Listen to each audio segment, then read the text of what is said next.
G'day everyone, the Inforunners. I'm Execute, joined today by Algared. How you doing, mate? I think, like you, I'm tired. Oh boy, Nothing new there. yeah, it's just I don't know, just I haven't had a great week, I guess, sleeping, but yeah. So yeah, but we got Pirate Day, so we're gonna look at the pirate skins. Sorry, I've got to correct you here. Even though we only have one International Pirate Day in Star Citizen, we do things bigger and better than anyone else. We have Pirate Week. Yes, very much so. So we've got that to look at as well. And I've just noticed my chat is not working for some reason. And I don't know why, but Most annoying when that happens. I will get that fixed, don't worry. I've also got to turn the bot on as well, which I always forget to do. Always nice to have the bot working. Besides that, we'll have also we've got questions to finish off that we started last week. Yep. And because we were slack bastards and finished because, well, it. we weren't slack bastards. You were just dying, and so we called it a little earlier. I was scratching pretty hard. Powering through the 25 or 26 odd questions that we had. So was that as well. Yep. Oh, all right. So I'm trying to do many things here at the same time. Yep. Getting the bot up as well. Yep. That is going and starting. We've also got to have a look at ISC, obviously, which was, I don't know, I'm kind of interested in that. Looks like it's got the vulture. It does. Which is a good segue to the very first question we had from last week, which is, when do you think the vulture's coming out? And that was from John Pierce. 3.18. Minor John. 3.18, yeah? You'd have to assume. Yeah, I think 3.18. If it doesn't come in 3.18, it's because there's been an unforeseen blocker. That's what they're planning. And I think with the ISC, I'm assuming they're basically going to say, hey, it's done and ready. So that. And then Sandgroper came in with another question, which was, speaking of reworks on ships, does CIG need to rework their naming conventions in regards to ships? Yeah, in some cases, also, yeah. We did talk about that. I remember, because like one of the big things for me is, and I said to you at the time, I said, when they announced the Atlas platform, I said, oh, that must be a Titan. Yep. It's obvious it's a Titan because it's the name of a Titan. No, it was just something random. But that's a really bad opportunity they had. They could have literally named every, Titan suit based off one of the Titans. And, there's all these different ones, like different things, like, Mother Nature. So they could have they got a medical, Titan suit that's called Gear or something like that, Yeah, I actually think you talked about that in the Star Citizen Law podcast we were doing. Not on that channel, but that will never. That will never. So many, doesn't it? yeah, but that Law Citizen podcast will never see the light of day because Paul didn't have his mic turned on, so we're gonna do it again. So yeah, we'll see how it goes. And that was some good discussion there.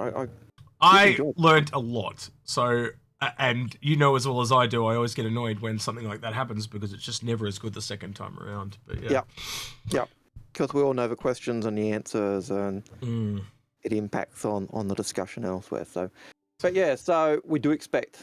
I'd love to see them rework the names. And in that Law Citizen podcast, which will never see the light of day, we even talked about what happens if the naming conventions would it matter? Would it not? So, but yeah, so we do think it'd been lovely. Would it make any difference to people? Probably not. Next question was from Risky, and they said, do you think we will get a new Cutlass Freelancer-sized ships? If so, when? And who would you like to see make them? Again, that was one of your questions for the Law Citizen podcast, I think. So I think we will eventually pick a manufacturer that doesn't have a medium-sized ship, and you're good to go. When they're ready. I don't think you can do any more than that, really. Unless marketing just comes to the town and just starts getting them to push ships out just because they want marketing. Just in chat real quick, Asperia, just don't type in caps and you'll be fine. The bot, for some reason, just defaultly doesn't like caps, and I can't turn it off. I've tried. It just doesn't like it. Also, Access mentions there in the Skull and Crossbone skin is finally in game. Yeah, we're going to talk about that. We'll probably try and have a look at some of them in game when we get in game later. Yep. But I did say to Algared, it's kind of disappointing that these people that brought that pack all those years ago, and now everyone can buy it for $10. There's just no kind of loyalty at all there. It's kind of a bit sad. Yeah, but as you always say, you know, in terms of the luxury items for the big backers, there was never anything that said this is an absolute limited item that you cannot get into. So what I'm kind of coming at, it would have been nice that they got it for a little bit of time before, or even a month. If they just got it for a little bit of time before everyone else did, that would have been nice. It's a bit like my frustration with the Millie Mile High Club. You've got the backers who back really heavily to get the privilege of having the facility named as the Millie Mile High Club, and then it was given away to the subscribers who, not the subscribers, the people who had the, you know, got the rewards for getting people to use their code. Now, no one who had the Millie Mile High Club perk ever said, oh, they shouldn't get it. The only thing they ever said is, hey, why do they have to have the same name? Give them the same thing, but give it a different name, just because it kept it special. And that's the type of thing I'd like to see. Just to say, just to give that nod to, hang on, those early backers. Asperian chat saying he's had it for all of 3.17.2. What you're saying is being in game this whole time, and everyone that already had a Cutlass already had access to it. That is pretty cool. Then you did get exclusive access then, because that's been out for what, a month or two now. So yeah, that's fine by me if that's the case. Then I wasn't aware of that. So if that's the case, yeah, then that's fine. And I'm happy for, you know, like I like some things to be exclusive, but I don't want, you know, even in my case, you know, like I've always said, but there are things that everyone should have, and everyone should have access to. But if you invest early, all you're doing is you're just getting access to it. Yeah, well, they basically said there will be no exclusives in the game. Yep. And basically, all you're doing is getting access now, rather on release, that'll be behind. Rather than having to struggle.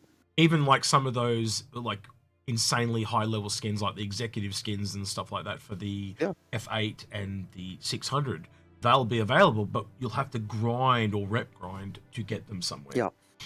Even if you go over ships like the Javelin or the 890 Jump or the Crucible, you know, we always those two ships which we always laud, but even the Kraken, which people are always F5 warring over.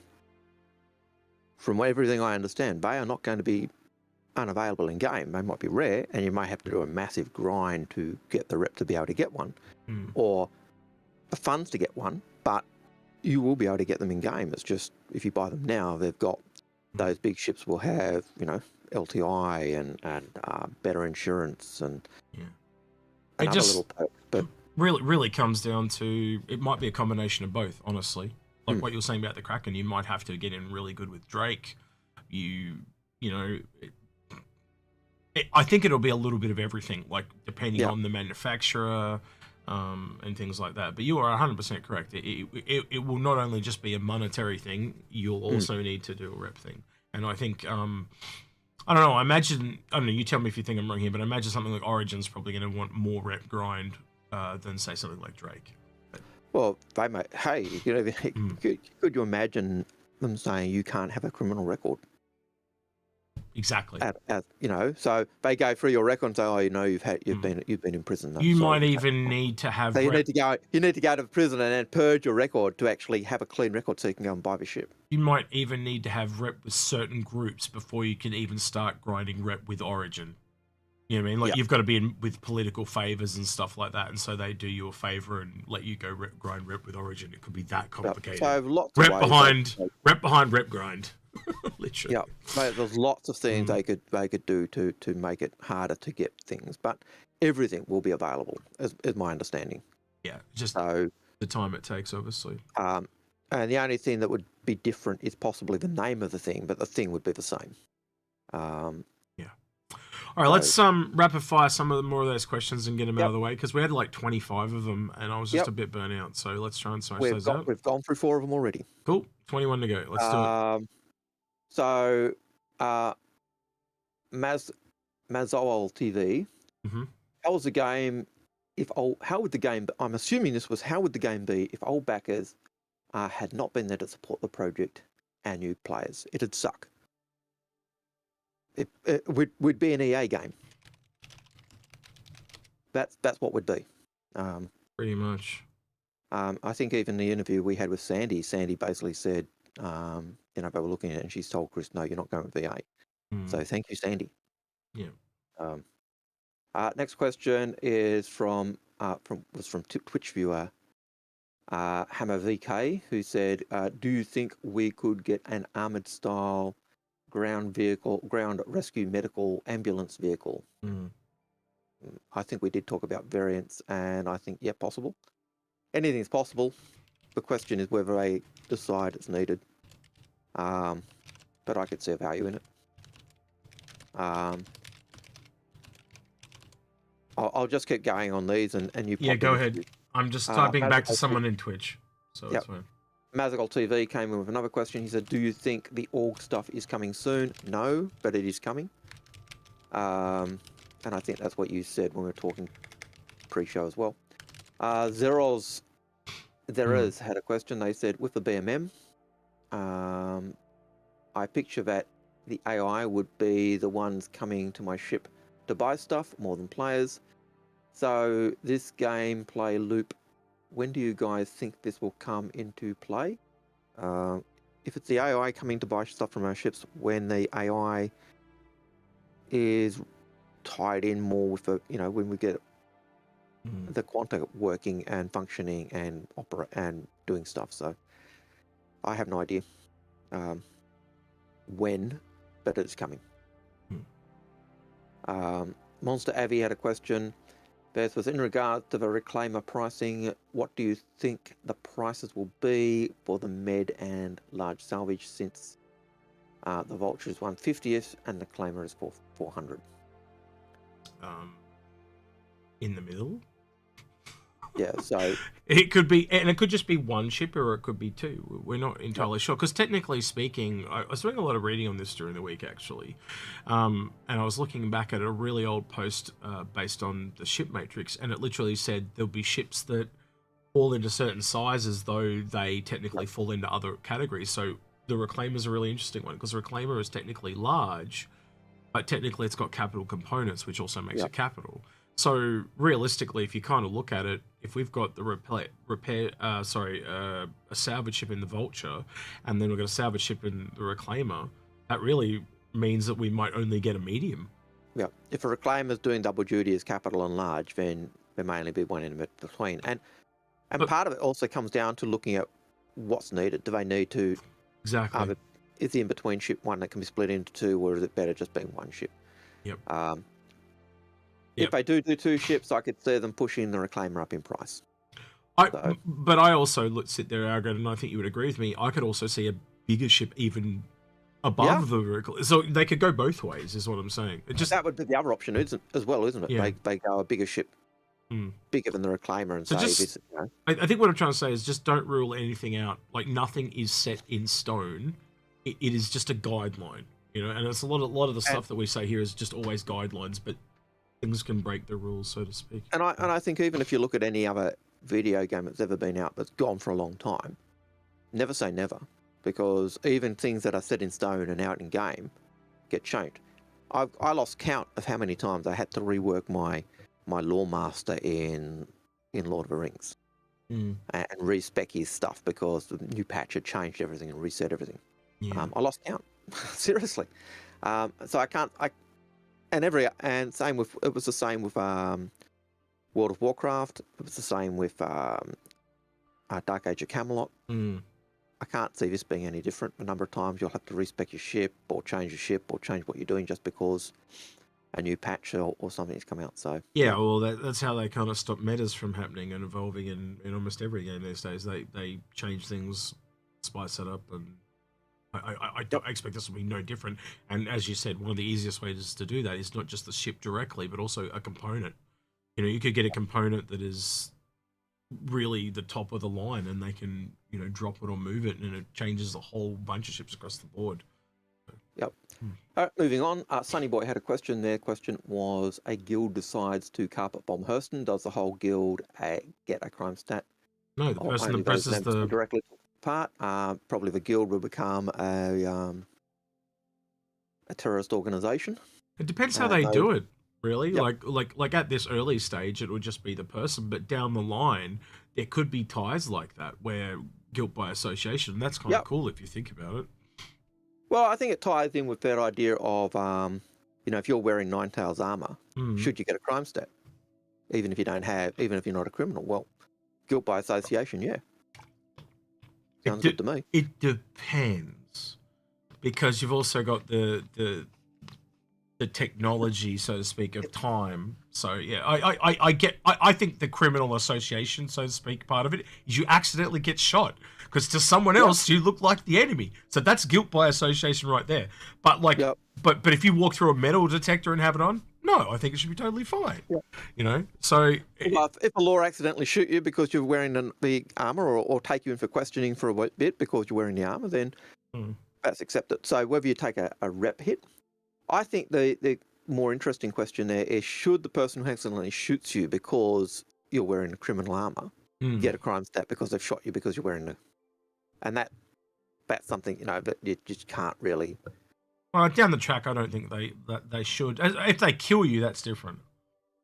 But if they somehow take you out or something, I don't know. That's a very loaded question. That one. It is a loaded question, isn't it? And that's all. You've also got to add the development of the game in there, because now it's obvious, and later it might not be so obvious.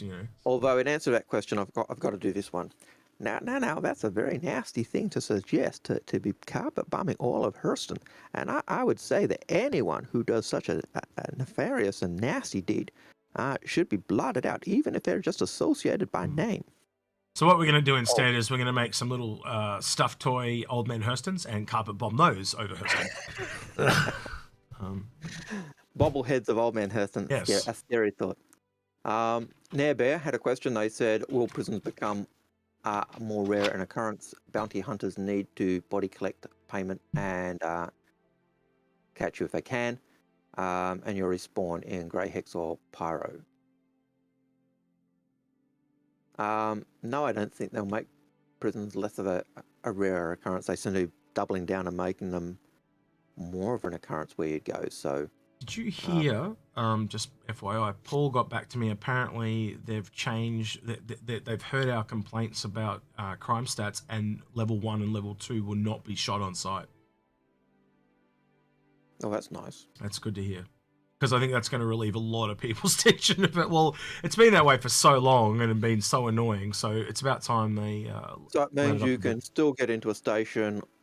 Hopefully, you can still land at a station. You can actually pay fines now. They surely must have had data on how little fines people were paying. I just find that really strange. But anyway. Yeah. No, you didn't get a chance to pay the fine half the time because you got shot on sight. Yep, that's it. I want to pay the fine. Bang! Too bad. You're a part. I remember watching people in Hurston run into the fine terminal and hurriedly trying to pay it before they got shot. That's the hilarity of it. I've done the same. I'd landed. I had a crime stat, and I thought, oh crap! Oh, I'll go pay the fine. And this was before there were terminals in the hangar itself, and the security still shot me. But even if I go into my hangar, there's still security in the hangar who'll shoot me.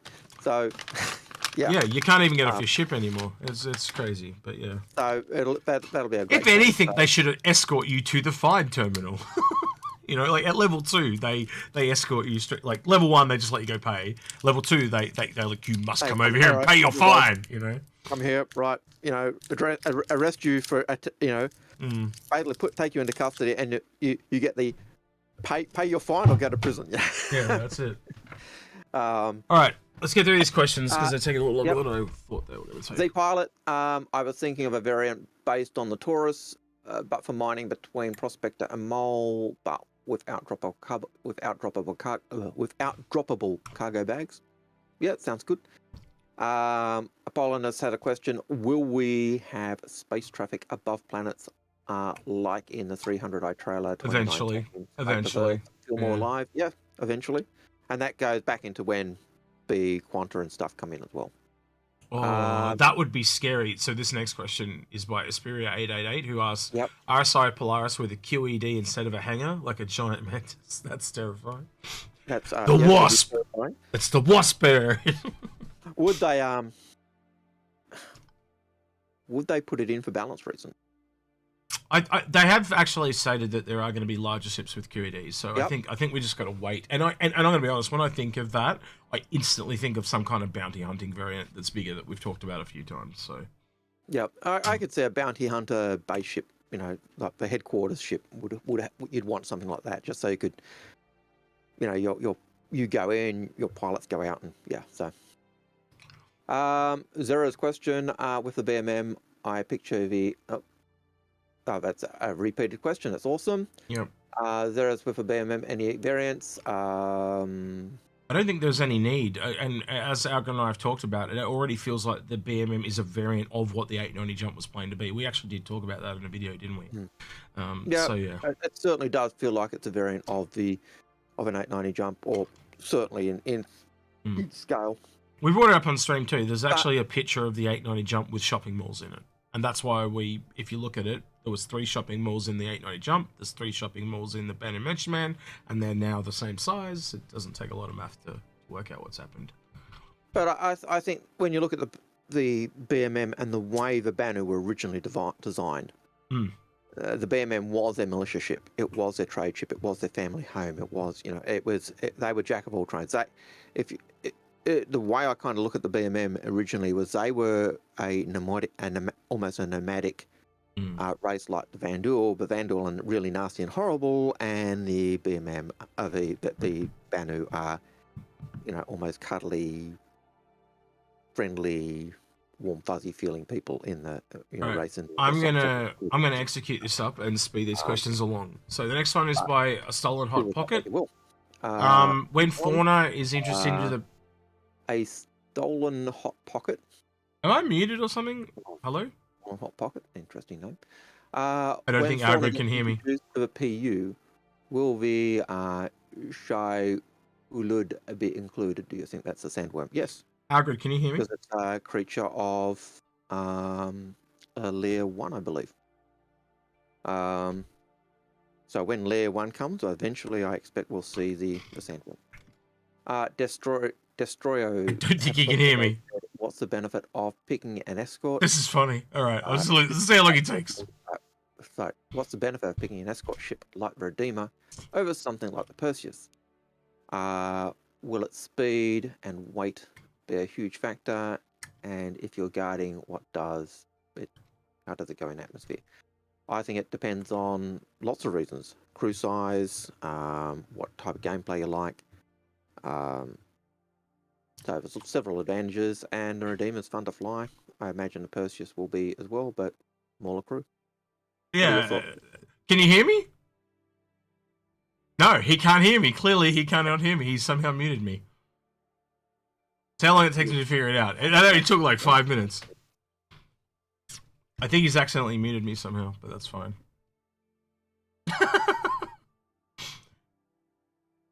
I don't know. He's hit a button or something on his end and muted me, but that's fine.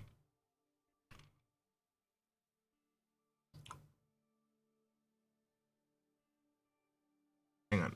Give me 2 secs. All right. Can you hear me now? Nope. Oh. I don't know what's going on. Oh, there you are. Can you hear me, Algared, or not? I can hear you now. Sorry if I was talking over you there. You were, but that's fine. I just went really quiet and let you talk because there was, I don't know why, but you just couldn't hear me for some reason. It was really strange. Yeah, the sounded unplugged, so most annoying. Ah, there we go. That explains it. I saw the green light going on and thinking, hang on, you're talking and I can't hear you. What's going on here? Yeah, no problem. I was literally doing this, trying to get your attention, and you clearly were looking at the screen, but that's totally fine. No, I was looking at the questions, as trying to read ahead on the questions and trying to race through them as well. No worries. What was the question that you're up to? The question was, The advantage of an escort ship like the Redeemer Mm. or a Perseus, what's the advantage? And I said, depends on, So crew they're two size, separate what you're roles. after. They're two separate roles. And yeah, Yeah, one's more defensive, one's more kind of escorty and a bit more varied in its role. They've both got a place though. I don't think either of them are terrible ships. I just think one's a better value than the other. yeah. I think that's really our biggest beef with the Perseus, isn't it? It's just the price. I think it's our beef with most ships is the price. At the end of the day, like some. There is a video idea I have, and I'll talk to you about it later. But there's a video idea I have that I want to do, and I think if we do it right, it'll be another one of those ones that go viral. Yep. And I only thought of it during earlier the week, but I haven't had a chance to obviously talk to you about it yet. But so yeah, I want to do it with. I think I might have to do it with Paul or Badgers though, because it's one of those really on point ones. But we'll see when we sit and talk in the group. We'll find out. Yeah. Okay, moving on. Clen Claudio says, I have a starter package offered during a free fly war bond and cannot be bought with store credit. Mm-hmm. I'm new to CS as of the last free fly. Mm-hmm. Can Vulture Corsair at IA be bought with store credit?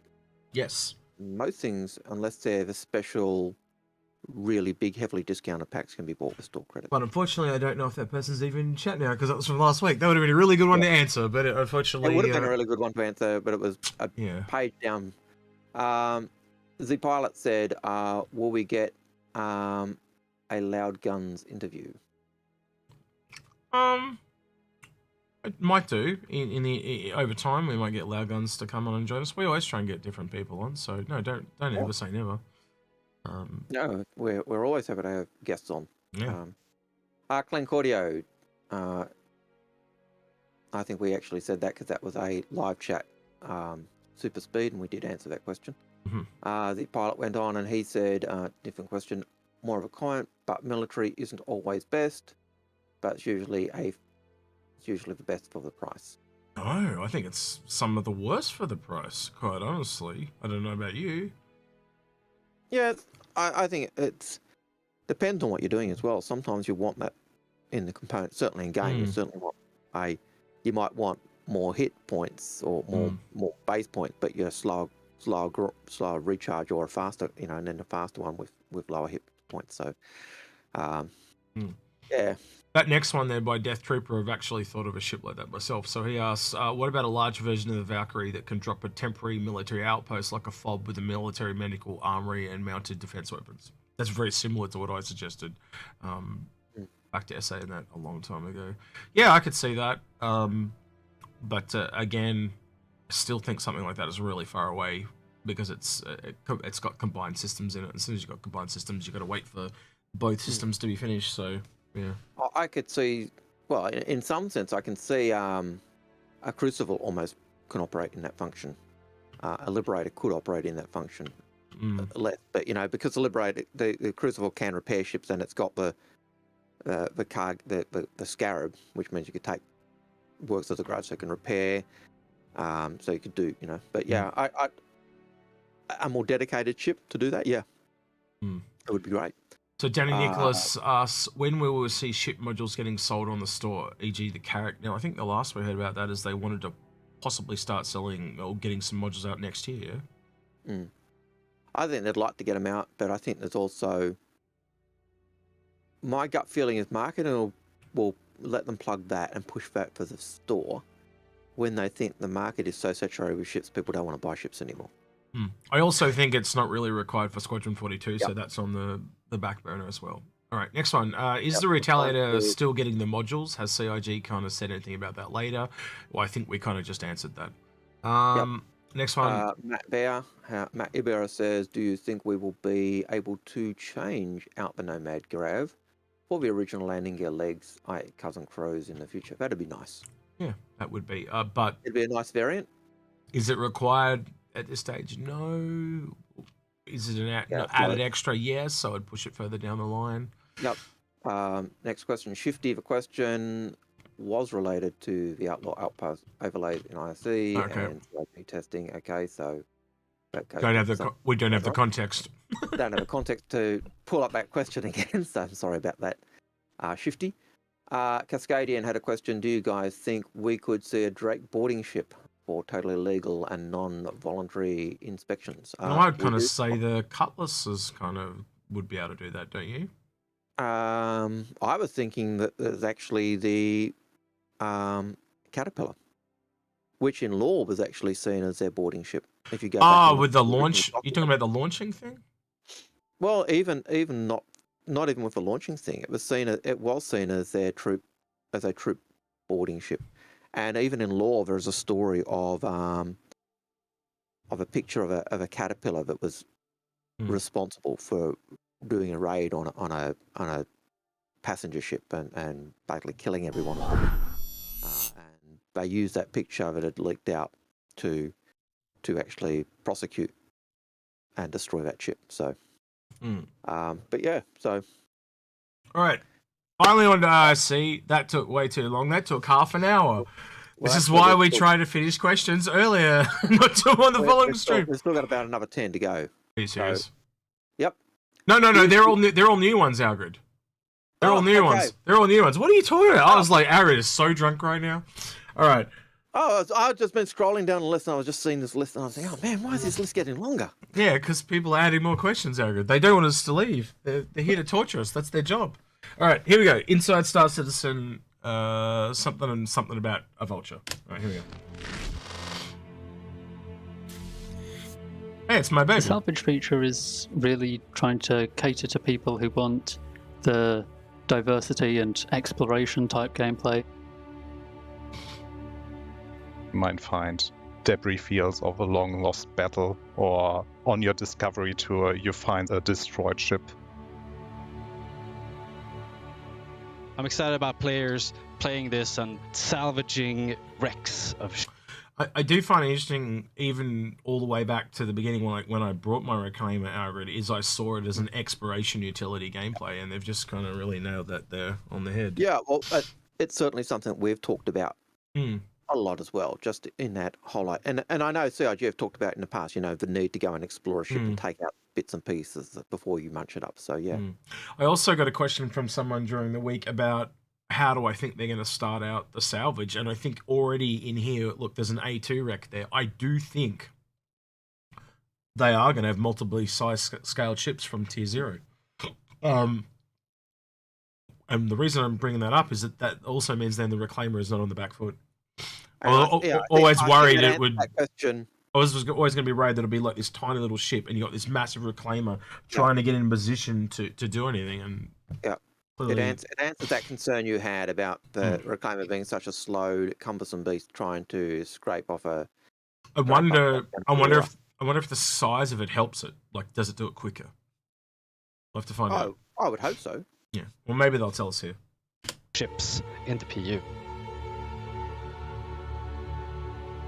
So right now, when you destroy a ship, that's kind of it. So that's where salvage comes in, where we sort of extend the life of the spaceship. We want you to be able to find destroyed versions of these, look at them in ways you would never have seen them before, and have this extra gameplay with them.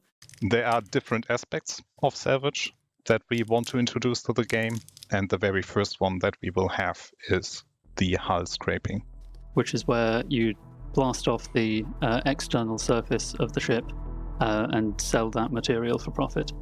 Hull stripping right now is split into 2 parts. We have the FPS side, and you have the vehicle side. So in vehicle hull scraping, this will be for the Vulture and the Reclaimer, where you take your great big salvage lasers and you take off as much of the material as you can. For the Vulture, it's very easy. You are the only person. It's the lone wolf ship. You can go out, explore, find wrecks just by yourself. Best catering to the smaller types of wrecks you would find. In the Vulture, you activate the salvage mode, which then allows you to use the scraper beams to operate them over the surface area of the ship. What's your initial thoughts on the effects of those lasers? You mean the actual laser itself, or the effect on the hull? Not the effect of the skull, on the skull. Sorry, The long yellow lasers just look a little tacky to me, but it might just be me. Yeah, yes, but I can also say I also understand why they're doing it. So from a distance, you can see this is doing salvage. It's not a weapon. Mm. It's not it's not mining.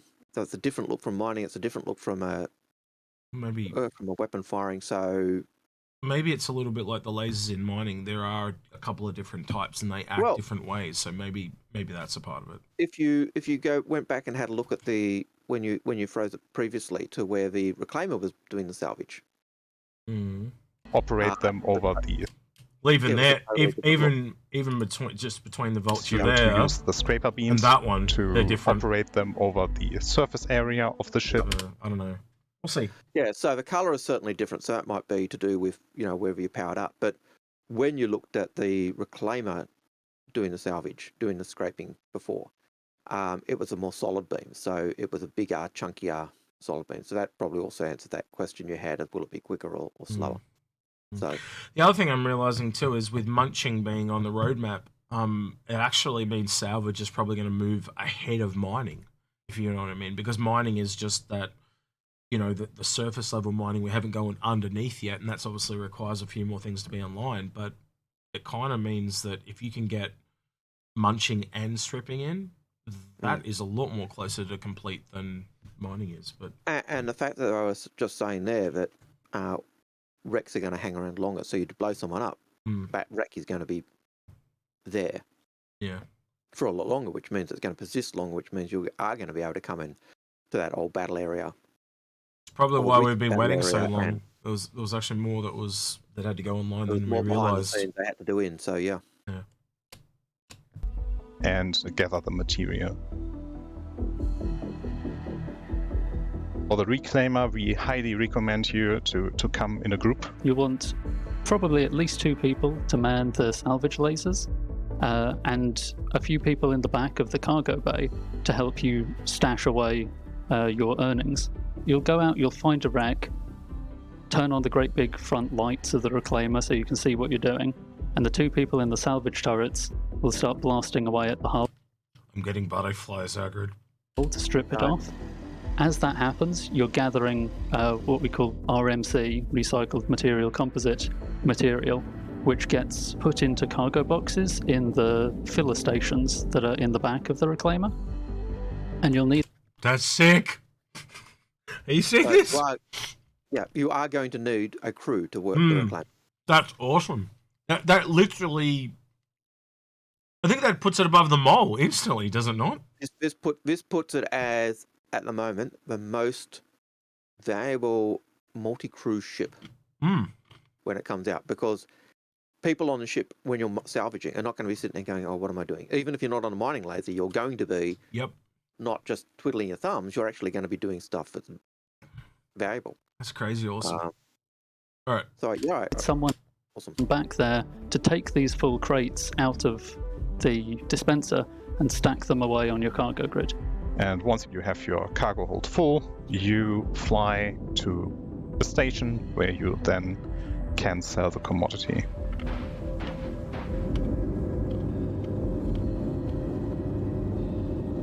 The FPS loop in comparison is much simpler.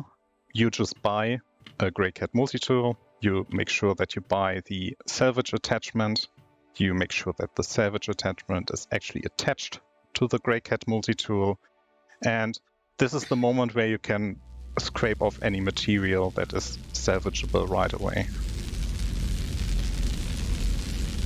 We also want... I will say the effects look pretty cool there. They do. It's more than I thought it was going to be.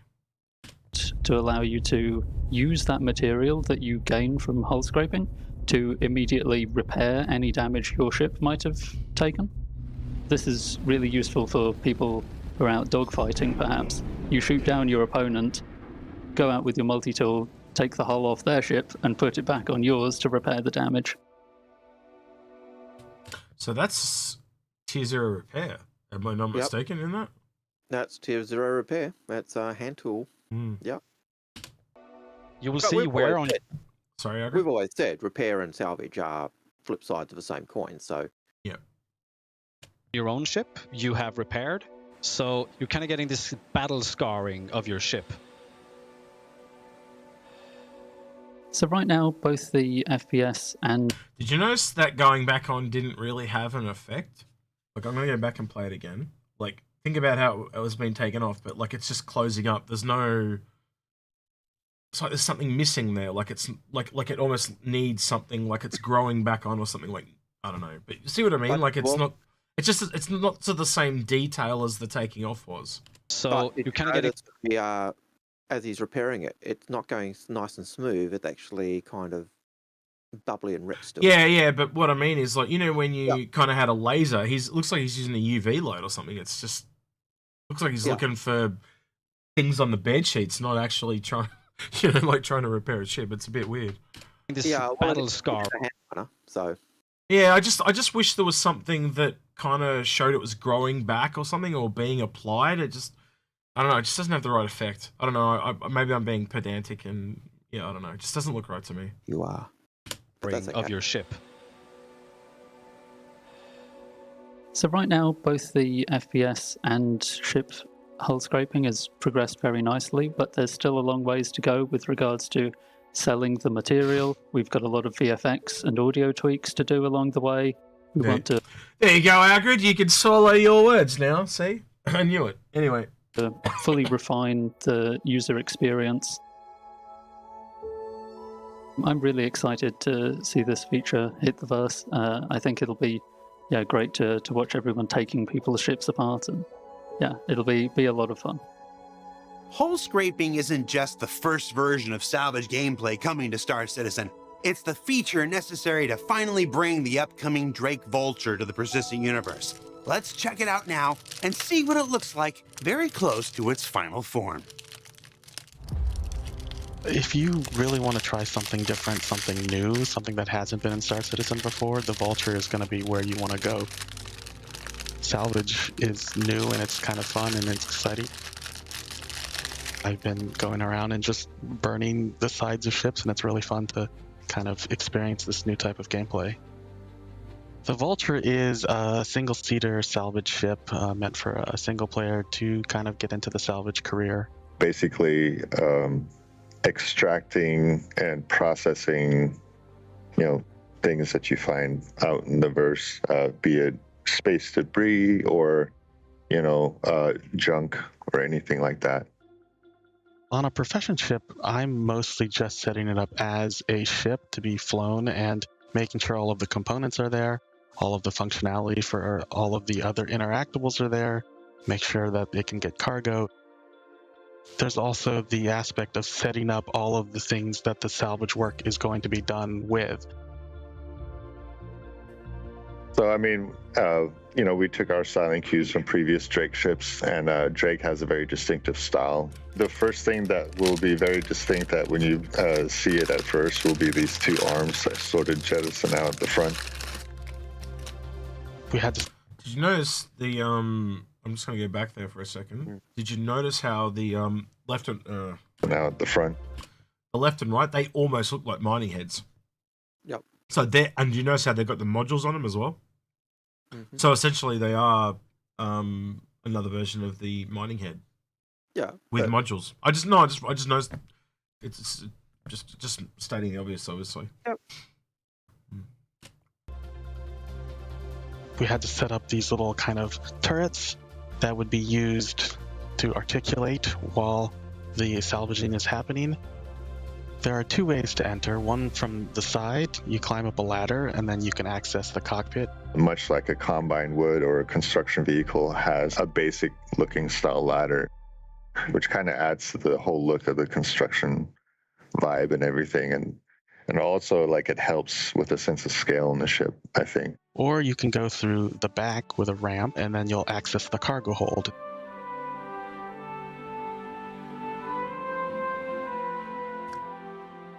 From the cargo hold, you can go through a door and then climb up a ladder, and then you'll have a personal kind of storage area.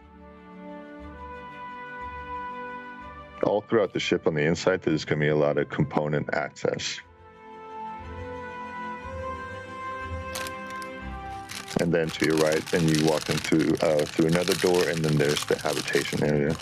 There'll be like a small bed, a toilet, and then behind you, you got the whole body of the ship, and the cargo and all that, the whole processing area. That's not a Drake ship. It's got a real bed, and it's got Persistent universe game. Again, Algared? I said that's not a Drake ship. It's got a real bed and a toilet. Mm. Just made me a throwaway snide comment. So sorry. The interesting thing is, though, notice how fundamentally the gameplay, with the exceptions of the lasers on the Reclaimer that can be used to cut up a ship, fundamentally the Vulture is so much more closer to the Reclaimer than, say, something like the Prospector to the Orion or the Mole. They actually share a much more similar gameplay, so it really is scale as it goes up. Where something like you go from the Prospector to the Mole, there are fundamental gameplay changes. Like at the moment, there's no way the Mole can go underground. So yeah. And I think that the Vulture will actually work quite well with, as I think we've speculated in the past, with a Reclaimer, because the Reclaimer will struggle to get those smaller morsels to munch on, whereas the Vulture will be able to scavenge around the edges. And I'm curious to see too, because I think the cutter is going to make a difference to the Reclaimer. I think the cutter will, in a weird kind of a way, if you kind of think about the Vulture, the cutter's kind of like the ground vehicle of salvage, because yeah, like we've said, because it's literally has to be able to go into the ship, so it has to be smaller. Like say you're in a freelancer, how do you get in to get the components out? You have to have something that can physically go in the back of it. But we'll see. Gameplay, a lot of it relies on sort of trading things and salvaging things, right? So you can earn credits. So this will be a very good tool to do just that. So, what did we learn this week? Well, we learned that hull scraping is the exciting beginning of our salvage gameplay journey.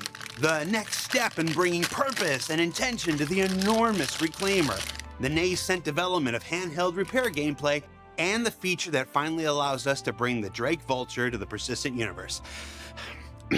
Now remember that Talk Like a Pirate celebration begins today, and there's all kinds of things to... He can't do a pirate voice, but anyway. Pirate Swarm is back. There's a screenshot contest. The Siege of Orson be returning with new fixes that we'll be talking about next week. There's new paints in the shop, and this isn't so much Talk Like a Pirate as it is talk like Robert Newton in the 1950s classic Treasure Island. And I should really stop. For Inside Star Citizen, I'm Jared Huckabee. We'll see you all next week. And there's all kinds of things to do in the Pirate Swarm. The Pirate Swarm is back, so look at me. Trying to do the pirate voice, yes. Yar. At least he admitted it at the end. Yep. I thought when he was going, no, he was trying to impersonate old man Al Hurston, but... Oh dear, that was funny. Yep. All right. That pirate voice was as bad as my pirate voice, and that's saying something, because my pirate voice sucks as well. You kind of got to warm up with voices. It's a thing. Yeah. Like, if you try to do one just off the cuff, you tend to butcher it. So yeah. I'll be honest. That's why when I'm doing old man Al Hurston, I always do it. Now. Mm-hmm. I was the same. Like I used to in my comedy stuff, I used to do a bogan, and the line I always had was "Welcome to Centrelink," and I could just drop straight into the bogan straight away. So yeah, I can understand why you do what you do. All right. Actually, I've just loaded up Star Citizen. What I'm realizing was you probably should go to the website and check out the skins. Yes. And what's available for Pirate Week. Mm-hmm.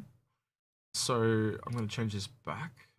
I'm gonna get you to play dumb at the moment, Execute. Mm-hmm. Because I'm gonna do the joke You know, a horrible joke. This Oh horrible yeah. stuff. Execute. What's the pirate's home planet? I'm gonna do the worst acting ever. I don't know. What is the pirate's home? I got no idea. What is pirate's home planet in Star Citizen? Yar in Centuri. Yar. Sorry, that's my bad pirate joke for the week. My answer when he first asked that was Magnus, because that's what Paul would tell me That's right. to say. But yeah. So All right. It was pitched. I just threw it at him as a general question. And I went, no, it's Yar. But yeah. Anyway. All right. So these ships, realistically, they are basically silver with a red tint and red glass windows and stuff like that. Obviously, the other exception to that is the skull and crossbones for the cutlass, but we'll talk about that separately. I'm gonna be honest. The highlight of these three skins, and I'm just talking about the three for the Gladius, the Avenger, and the Vanguard, is the Vanguard one. And the reason for that is, and I don't have one in game to show you. But where the engines are on the Vanguard, instead of them glowing the default yellow, they glow red, and it's the first time we've had a skin like that where it actually changes the color of a glow on a ship, or at least in the Vanguard. So it really stands out for me. But yeah, if I could show you in game, I would. And then of course there's a bit of a controversy there with the Cutlass skin, because all these people brought it in a pack years and years and years ago. And now everyone can get it for like $10. So what do you think of that, Algared?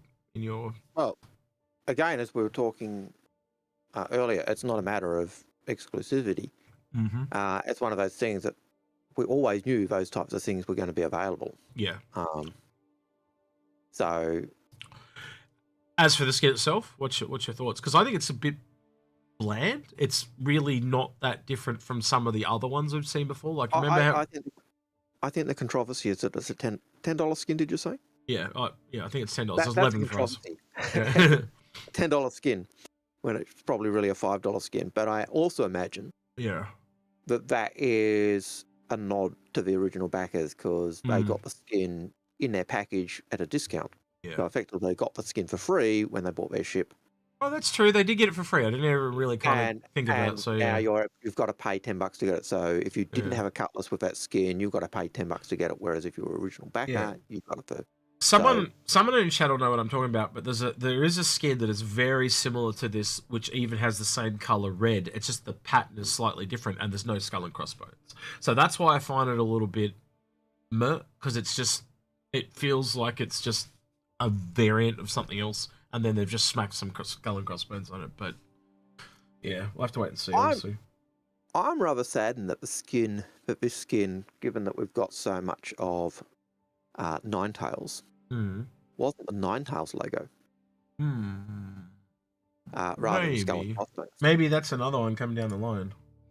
You know, so, and the other thing that I said to Execute early on is you notice how the ships that are available are Aegis and Cutlass, or Aegis and Drake. And people always say Drake are the pirate. This one. Pirate, Algared? See this one? Yep. That's like, I don't know. Chat will tell me here, but like, I think there's a lot of similarity between those two. Okay, can't open that one apparently, but I'll go back. Where was it? There. So I think there is a fair bit of similarity. Wait, if I go download image, then I can probably put them side by side. But to me, there's a lot of similarity there. Like, it really is just a slightly different shade of red and a pattern change. Can you see what I mean? Like, does that seem... Well, the red is in different locations, and there's no no logo. There's no skull and crossbones. Yeah, you get where I'm coming from, yeah? Like, they've literally just changed Drake to a skull and crossbones and a very slight color difference. Like, the grey is probably a little darker on the other one. But there is a remarkable similarity. Would pirates really be bothered about getting rid of a branding? Yeah, I don't know. Seriously? I don't know, but my point remains the same. I'm just worried that they've cheaped out. But I've got a proposal for the viewers and even citizens of Star Citizens that Hmm. people have always said Drake are the pirate org. Oh yeah, I know where you're going with this. Yeah. But you look at the number of pirate ships that are being sold for pirates to use, and the majority of those are Aegis. Yeah. So what Algared's actually talking about I there put it is. to you that Aegis is the pirate org, not Cutlass, not Drake. So There if you you go. actually look at the skins that are there, all the other skins that are not the colours are from Aegis. That's what he's trying to say. Well, even the ships that are available in the store are, Hmm. you know, Vanguard, Avenger, and I do think they've also got the lore ships in there as well. So, although do they have the blue? Do they sell the Cutlass blue? I don't know. I'd have to go look. I didn't have a quick. Well, I look can at tell that. you right now, I have a Cutlass red as a loner for my Yep. Endeavour, and I picked up that skin, and it won't work. It only works on the Cutlass Oh, black. So yeah. Yep. And I can see that being a controversy. But how different is the body of the hull of the red to the black? It's a little different laid out. So when you put a skin on, like say the green ghoul skin, Yep. it's got a slightly different layout. That's basically it. Like you can tell that they've fundamentally got the same areas, and they basically just say apply this to this area and this to this area, but the layout is different on both ships. So yeah. Do we want to go into the questions, Algared? Yep. As soon as I shrink the screen again and get the questions back up. Okay. So question 1 for today. Then Strata said, actually go make sure I've got them right. Starting bot 16th of September. We're here. So starting question is Axis 0096. Do you believe that the Corsair will be nameable at release? They said something recently about removing that naming thing because it had different sizes and scales, so they stopped after the ones they initially did. I remember them saying that, yeah? And I... Yeah, and I know ships that were nameable are there, and that the plan was to make everything be able to be named down the track, depending on size, but I don't think the Corsair was a nameable ship originally, so at the moment, no. Vanguard has a question. 318 coming this month for Vivacati. Does that mean normal people will get it by the end of next month? They Maybe. said mid-November for live, is what they said. I remember that specifically. What we're aiming for. Yep.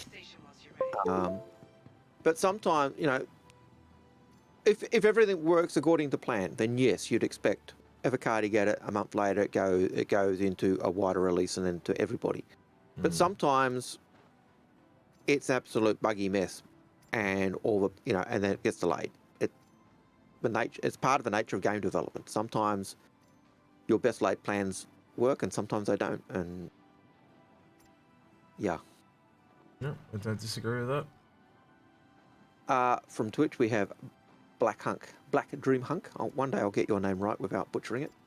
I have a few questions. Number 1, was the Constellation Phoenix ever sold as a passenger transport ship? There are some backers now claiming the only role of a Constellation Phoenix is just passenger transport ship. When it was originally sold, no, it wasn't. It was sold as a luxury ship, kind of like a James Bond car, upped armor, upped weapons, upped equipment, which is why so many people are butthurt, including me, about the Phoenix. So yes, but it's the same as the Andromeda. The Andromeda was originally a space superiority control ship, and now people just say, well, it's just a cargo ship. And part of that is the way it's been morphed over time, as different ships have come into that long-range fighter role. So yeah. You don't want to add anything to that, do you? No, I agree with you completely on that. That's it. That is exactly how I saw it. It was a ship that came in as a luxury, and it's kind of remained there, for better or for worse. I think for worse, because they've pushed it to that passenger aspect, whereas originally it was a lot more than that. It was kind of like the top of the line version of a ship, and they were always the ships you paid more for. They were always the ships you got more assets, more.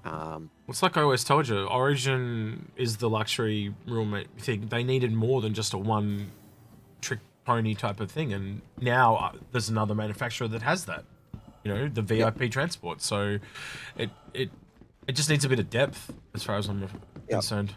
But the Phoenix was always more than just a luxury transport ship. It was made for that, but it was always seen as being, or at least originally, a ship that was mainly space control. You could, it was basically an idea you could have a space a fleet control ship. So it was almost a small fleets, a small orgs. A flagship was almost what it was built as, with the ability to control a fleet, to have meetings, to have your org meetings on there and other things. And it was supposed to be up-gunned and up-armoured and have bigger weapons and bigger engines and X, Y, and Z, and have bigger power plants to charge the extra systems it had on it. And it hasn't, what was sold. So I'm reading something in chat that I just want to address. So Zen Strata says it was mentioning that you could about putting a bed into a Pisces, and someone said you kind of can't do that. But I actually have theorized quite a bit. There is actually enough room if you were to give up 2 SCU of cargo. If you could put in some kind of cot bed, that would make that the best starter ship in the game, bar none. But yeah, maybe down the track we can get little bunk beds and stuff. Obviously, the disadvantage of that would be that you don't have you're not locked in because there's no cargo grid. you sacrifice cargo. Yeah, exactly. No, but like I mean, like you know what I mean, like a little bunk cot bed that we get now, like just like a simple one. If the ship rocks or rolls, you get thrown across the room. No, I disagrry. Really? You're putting the bed on top of the cargo. Yeah, okay. So if you're talking about a metal one, okay. I was talking more like a bed, like a wooden one. But yeah, I get where you're going. But if you've got your bed in where the cargo grid is, that's going to work as locking it in place and all the rest of it. Yeah. But you're losing your cargo space. So. Yeah. All right. Moving on. Axis 0096 has a question. Do you believe? And we've already answered that one. Black Dream Hunk has their second question. Thanks for even calling it the second question, so I don't think it's the first one. I'll skip it. Why are people calling the Endeavour an exploration ship? Because there's a module. Yeah. When in its Q&A, Ben stated that the Endeavour would never be an exploration ship. So it actually is an explorer in two ways, because that front cab can go into the coronas of suns. Yeah. Which at the point in time, no other ship can do that. And two, it is it literally scans and finds things with that giant telescope array thing. Yeah. In fact, if you think about it, it's the first start of the exploration chain, because it'll find things and then it sends in the Carrack, and then the Carrack finds more stuff and sends in the Odyssey. So it kind of trickle down economy type of thing, but with exploration. Yeah, and it's the same. I can't disagree with that. It's just that whole idea of it. Yes, it is a science ship. It's primarily a science ship, but you can use everything for it. Any ship can be a science ship. Any ship can be an explorer. Any ship can be this. But some are going to do it better than others. The telescope, when you put the telescope on the Endeavour, it's not only a science ship in terms of looking out into the verse, but it's also an explorer. It's looking out into the verse. When your HAB goes off into the corona of the sun to do science, it is also exploring into an area where no one else can get. So, I think the easy analogy, Algared, there would be is the astronomer to the astronaut. Yeah. Both are explorers. They're just exploring in different ways. So,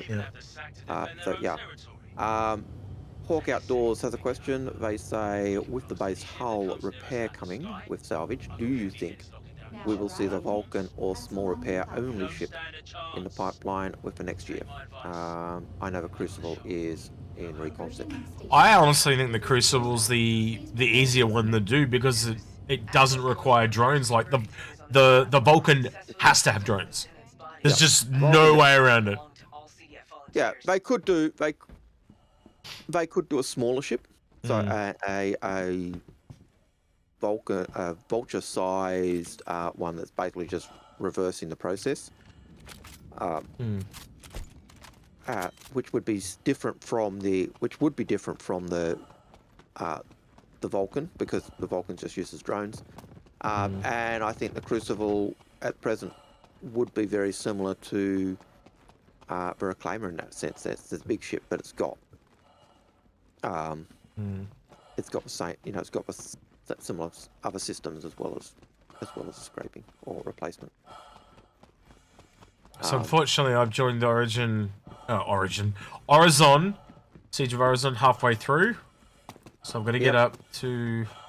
You've got to run to get up to where it is, and you're passing all the guns and loot that's on the ground around you. So if you want to make money cheaply without running into people, you go and loot all that gear and sell it. So the last one left is actually... They've actually all the way up to the end. Yep. So Hawk Outdoors... Oh, done that question. Nado Print says, do you think the Vulture will still fit inside the 890 jump? Yeah, well, it's pretty much slightly bigger than a Prospector, yeah? I got a lot of Prospector vibes watching that thing hover and just in the video. Like I'm like, oh, it's just a different version of Prospecting. But I think it depends on the animations. Like, do the arm how far do the arms come out like a Defender's arms, and what's the length like, and that may have an impact. Sorry, say that again about the arms. Well, the arms, if the arms kind of move at all like the Defender's arms, and oh right, I don't think they do, but I could be wrong. But yeah. So the size and the length may have an impact. I know that I've managed to get a Defender landed inside an 890 jump, but it was very, very difficult, and I did manage to even get it out again. But again, it was very, very difficult, and it was a very tight squeeze. I did some measure. Do you remember when they had it at Invictus? Yep. They had the Vulture. I did some measurements, and it is longer than the Prospector. It is a physically bigger ship than the Prospector, but also it's the Prospector's 155. This ship's not out, and it's 140. So I would expect them to be. I don't know. Bit bigger? It's either going to be the same price or around the same price, or I could see it going to 160, but yeah. But in terms of size for being able to get into the 890, because they want an excuse to use their 890. Yeah. Or you can take any little ship and you can load your ship up with Argos or C8Xs and then go out hand mining. Or hand salvaging. It depends where they want to go sales-wise, because they could be really evil and basically make it the same price as the Prospector, so people can't upgrade from a Prospector to a Vulture. So they make it the same price or put it behind. Which we've seen them do that with the marketing before, because it encourages people to buy the whole ship outright. So we'll have to see. But I think they will sell a lot of Vultures just because people will want to... Oh, yeah, I think they'll sell a lot, but do I think it'll fit an 890 jump? Have to wait and see. And I still think there are lots of reasons to fly an 890 jump, even if it's just for pleasure. Monster Avi has a question. They say, with the Vulture being released, how soon do you think it will... and that's basically the question you were answering. Do you think they will price the medium and large salvage ships, Vulture 150th, Reclaimer for 100-ish?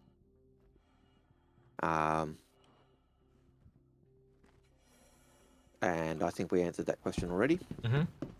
As I asked a question, speaking of guilt by association, will ships with rep separate from a pirate, paint schemes, etc., etc.? I think that's that goes into that can of worms. It's the same can of worms as if you're wearing Ninetales armor. There's multiple different ways they can do that. It just depends how they do the final system, isn't it? You know, could be a combination of both. If your ship has ship recognition, then why doesn't my Moby Glass give me that as well? So yeah, it's a heard him. can of worms. Say a can of worms. And if you're free and available, I say, pop in a chat. You're always welcome. Always lovely to hear the military mind. Monster Avi has a question. When you watch the video, what do you think of the actual player versus AI crew will be in the Reclaimer? I think there will be no AI crew from the first. Initially. Not initially. Down the road, we're going to get the AI stuff. Obviously, I've talked to you guys at length about how you could do that and absolutely cheat. You could literally just have it so it's on a timer, and they use the rating system to work out on average how long it takes a certain starred player to do something, and they could just be there playing an animation, but really they're doing it. So I've actually worked out a way they can do it to make it seem realistic, but it's not real at all. And if you've got your crew, if you've got your player crew up the top on the deck and you've got your AI crew loading the hangar or stacking the cargo, you're not going to see them stacking the cargo. They could just be it just could literally be the AI just walking around doing stuff, but you come down to the hangar and look, and it's all stacked. God, desync? Whoa! Oh, he's over there.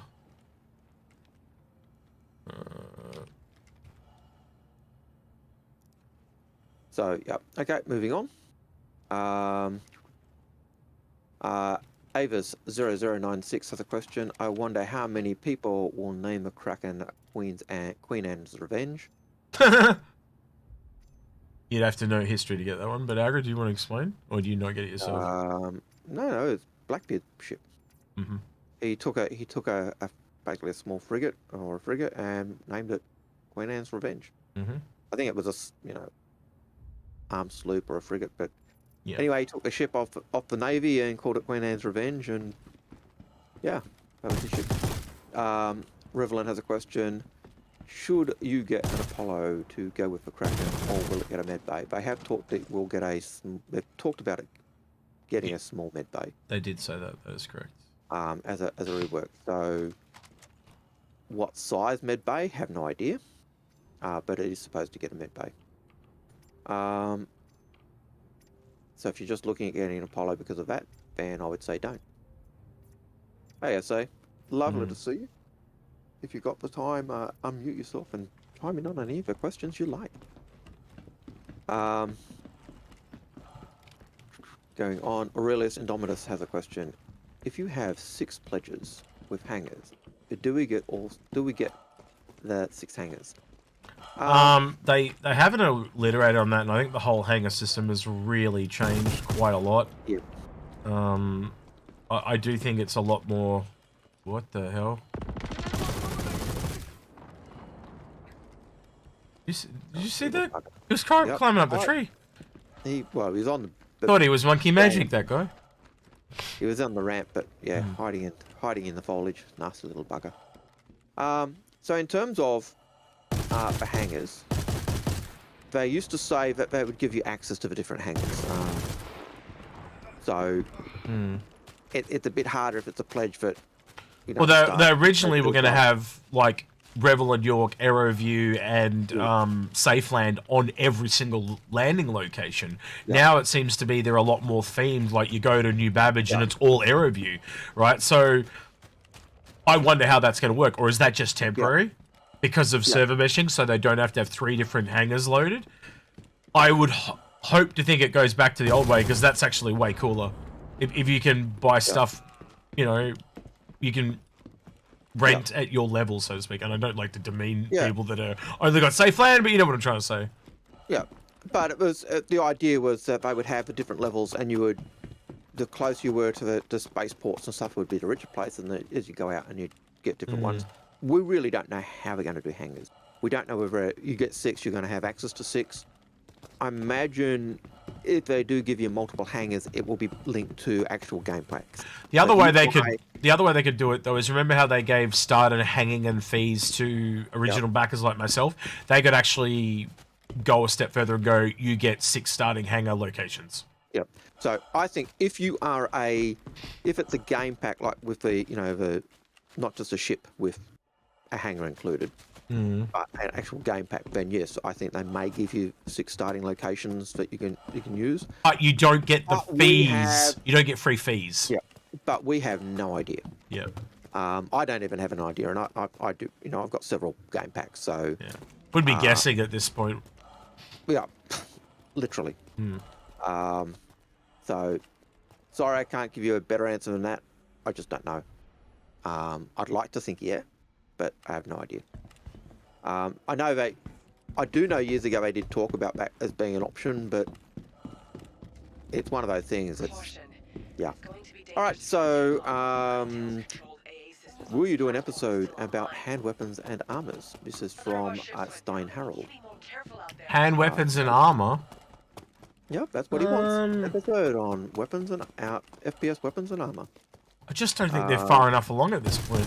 But you correct me if you think I'm wrong there, Algared. Well, I suppose, you know, with sieges like things like Siege of Orison and FPS, I suppose looking at personal armor and handheld weapons, yeah, there's grounds for an episode. There's certainly a whole pile of weapons and stuff to do. There's so much you could probably even do a, you know, we could probably even do an episode looking at. I'm trying to stay focused while you're healing the person. I'm getting distracted. I think that actually might be AI. I thought it was a friendly, Yeah, but I thought it was a friendly as well when you approached him, but no, it's not. Is it an AI? Or... He's a dead AI now. Yep, he was AI. It is dead. It was AI. Well, you don't want to save him. No. So yeah, because of so many weapons and so much armor out there, there is grounds to do that. There's even grounds to do a lore background in terms of looking at the manufacturers of those weapons and what they do and where they come from. So yeah, there's probably room for several episodes, depending on how you're doing it. The entire room disappeared. Did anyone else say that? Yep. I still think there's a long way to go for weapons and armor and stuff like that. Like, we don't really, like, to give an example, at the moment, you got light, medium, and heavy. They don't really provide any difference health-wise at the moment. You still die pretty much the same rate. Because armor's not in the game at the moment, you know. But you do move slow if you've got heavier armor. Until we get it to that foundational basis, it's much like what we've been saying about server meshing. Until the foundation of game is there, you'd be speculating on certain things. But yeah, we will intend to do that. You know, we're planning to do guides and all that down the road and all those type of things, because you realize this channel's got to evolve to stay with the game. It can't just keep doing what we're doing now all the way. Like, we're gonna have to change. Like, what we do now compared to after release is gonna be completely different. So we just have to kind of roll with the punches. And I will put this in here now. Don't forget, like, subscribe, hit that bell if you like what we're doing. And if you do have a pressing question you really want us to answer right now instead of waiting a week if we get multiple questions like last week, there's also that super chat you can use. It's not needed. We will answer your questions, but if you really want us to answer it right now, don't forget super chat. And going back to our question. Literally spawned right behind me. You evil bugger. Son of a bitch.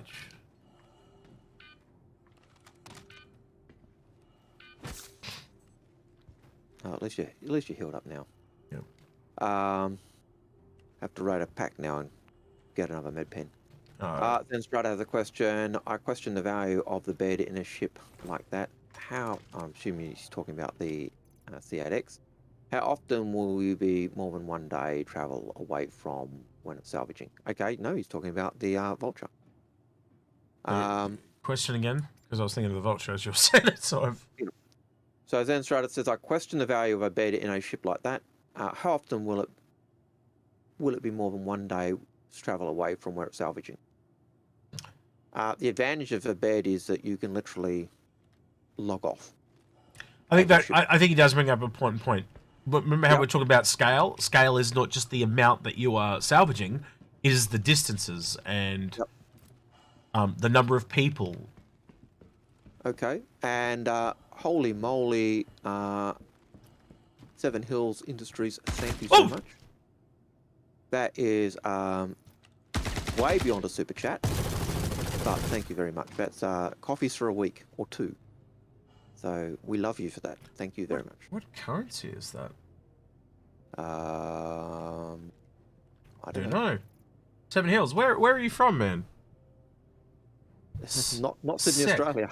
SEK. I've never heard of SEK before. I'm assuming it's like Swedish krones. There you go. Yeah. I was like, I've never heard of that before. Although I do have a suburb in my city called Seven Hills. So there you go. So, but thank you so much for that. That is, yeah, most appreciated. Yeah. I'm blown away. I don't know about UX. I'm always I'm always blown away, man. When it I'm comes to always- stuff like that, it's very humbling. It is. To be honest with you. It really is. We've got to do the kind of the plug because the algorithm and all the other stuff. Mm. But it is. I'm always blown away when we are supported by you guys, whether it's Patreon or membership or even super chat. So yeah, it is humbling. Phased Kitten has a question. He says, that's a large box. How much do you think they'll sell for? That's technically a 1 SCU box, isn't it? The ones in the Reclaimer he's talking about. The ones they were pulling out, they were one. They look like 1 SCU boxes. They look like the ones you'd carry. Although when it first came out, and the guy was standing next to it, it looked like the big box. So yeah. So yeah, not sure. Lots, hopefully. Depends. I suppose it depends on the materials, doesn't it? Yeah. Yeah, because I think you get different. Well, they did mention they had to be sorted and stuff too. So I do think initially it's going to be very different because you're also going to realize that the hole scraping is basically a form of paint or liquid, maybe. And then down the line, when you have the munching, you've got that as well. So they're actually dealing with two sorts of cargo on salvage ship as opposed to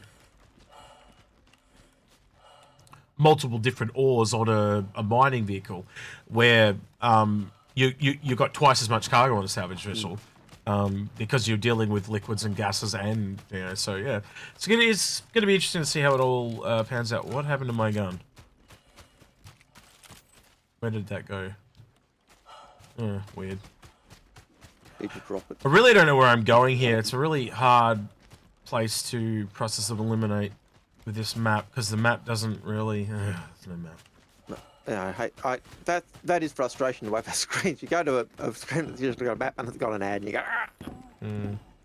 go. Wish there was a button you could go. Back to home. Show me the map. Well, people have been through here, so. All right, so Phase Kitten had another question. Well, a clarification to his question, which was context. Sorry, the box that you can make from salvaging. We did get. You were talking about that.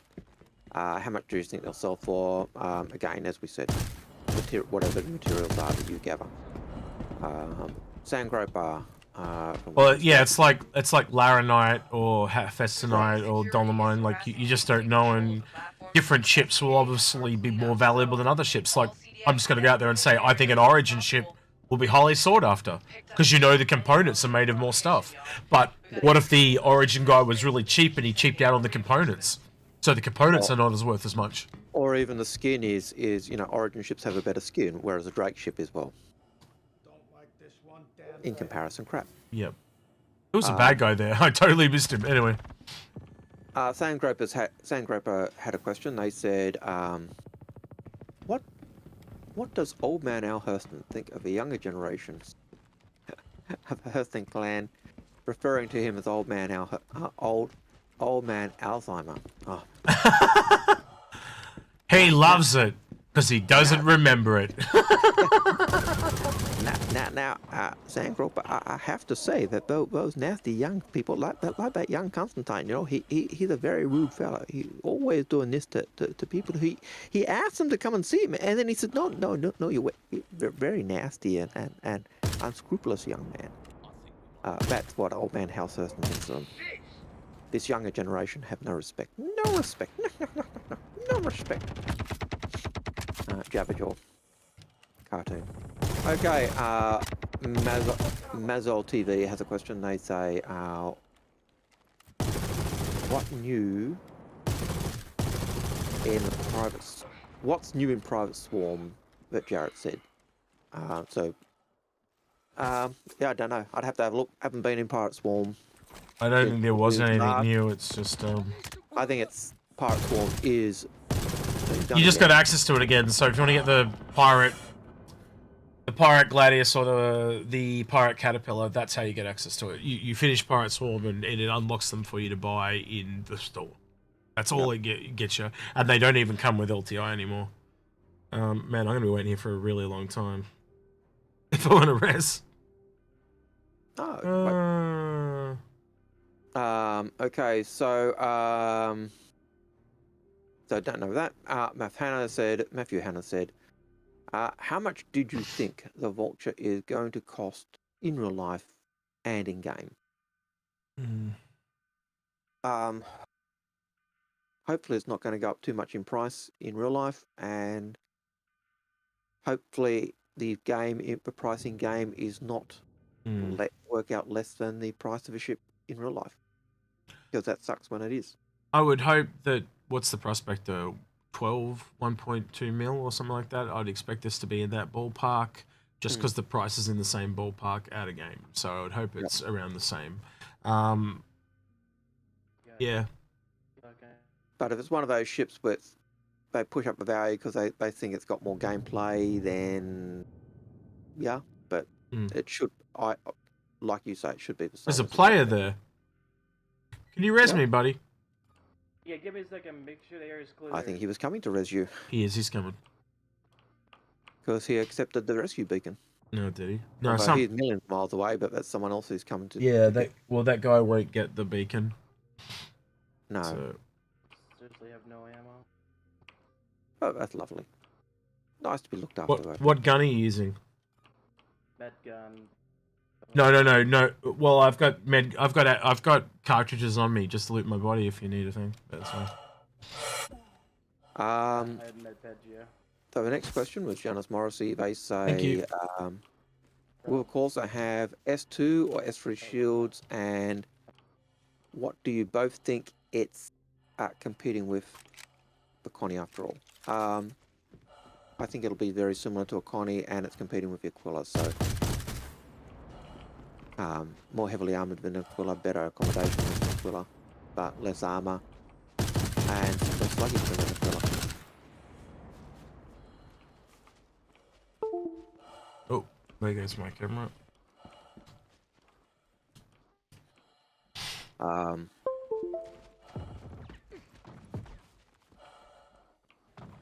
What was the question, Algared? What shields do you think the Corsair will have? Size 2 or size 3? It is competing with the Connie after all. I think it would be very similar to the Connie potentially, but like at the end of the day, you got to remember that Drake tend to be under-armoured and overgunned. And there's a reason for that, and that's so that pirates attack first. Oh shit!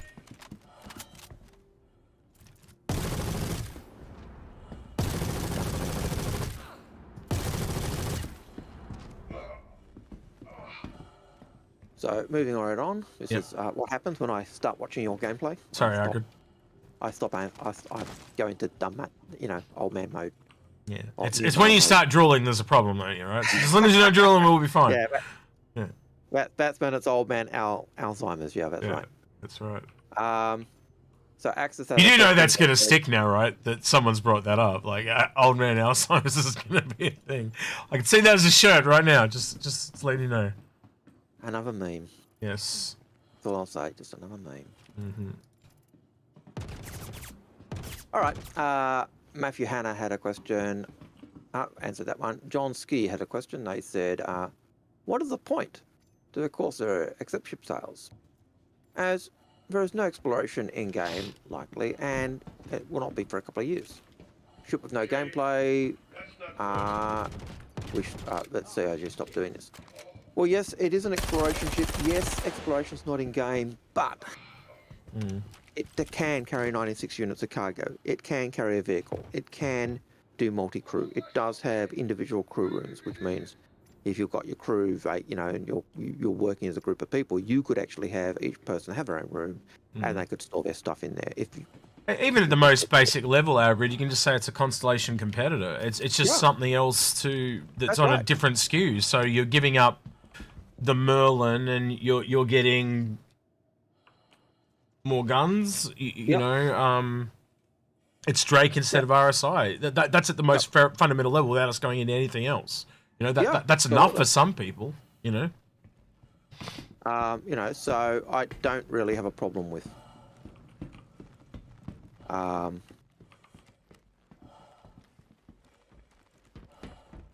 Is this the cargo container? Might possibly be. We'll try the code. If it is, it's already been opened. Yeah. I think it's already been opened. All right. Thanks, SA. I just finally got a chance to read a comment that SA put in to chat.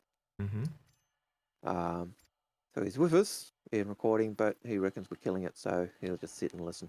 Cool. No problem. But now I've got to go back to the question. Where are the questions gone? Oh no, I've lost them. There we are.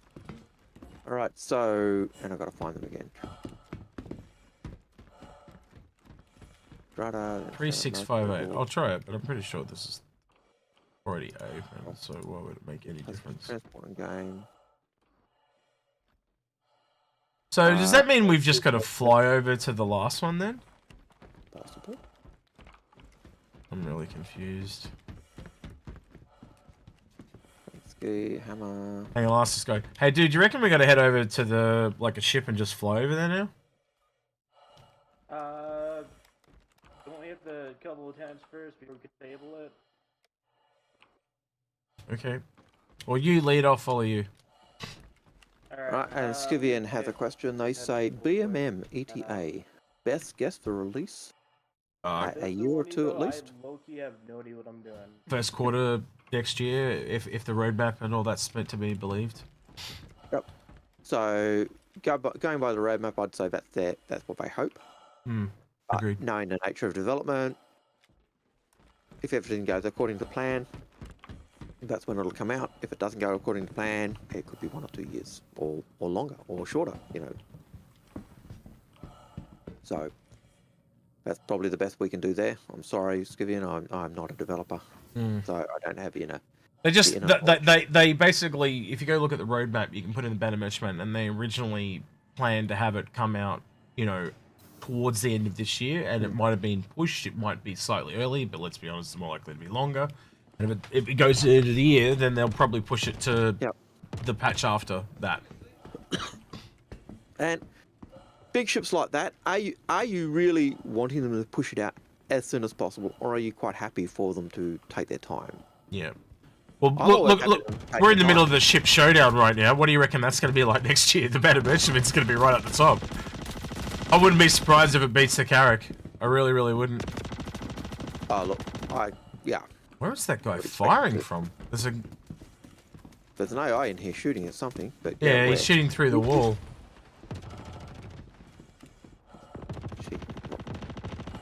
Yes. Okay. So, Hammer VK from Twitch again. He says, "How do we do the question thing again?" Well, you just put a question in your question, and the bot pulls it out, and we read it, just like you did there by mistake.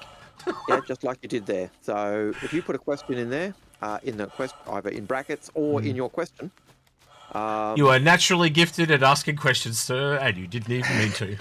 There we go.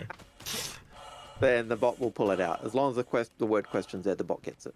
Uriver Smoke says, or Uriver Smoke says, did they raise the difficulty of the AI on Siege of Orison? They made it easy. I think we're gonna go check over this way, dude.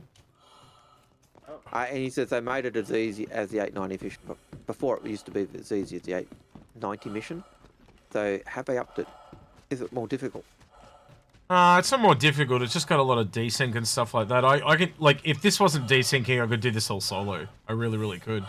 Like I was doing it with a few others earlier today, and they were doing one building with 3 of them, and I was doing one building on my own.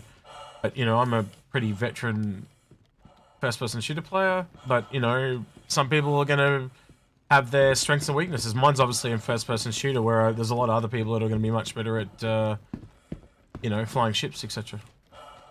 So yeah. And I think it's as many, like once you've done it a few times, you also know where the characters are spawning and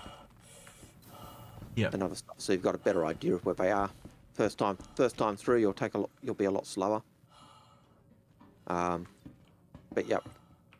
Zenstrata has a question. Over the last few years, it feels like the concept price is much closer to the final price these days. Do you think ships like Perseus will rise in price significantly when they fly? I think you're right. Ships are becoming closer to their final price, and I think that's partly to do with the ship pipeline. As they've become better at doing the different ships and working out what they need. Fraser McLaren has a question. They said, when do I jump from the BMM within my CCU chains? Not sure where the endpoint is destined. I think it's between now to the end of the year. This is what we were talking about last week, where we were talking about if that thing jumps to the price of the A2 or the Polaris, you're kind of stuffed. And I think that is where it's going to go. Because currently it's... No, I'm good, thanks, mate. Sorry, it's us, mate, grenade launcher game. Yeah, I'm...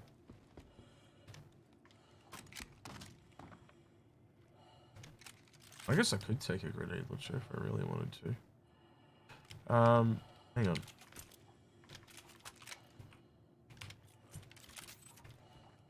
Pressing the ring key. There we go. It won't let me drop it. It's been a pain in the butt.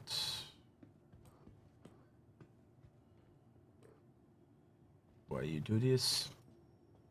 Yeah, so long story short, Banner Merchantman at the moment, if it jumps in price, think about right now at $600, how many ships can you get to, right?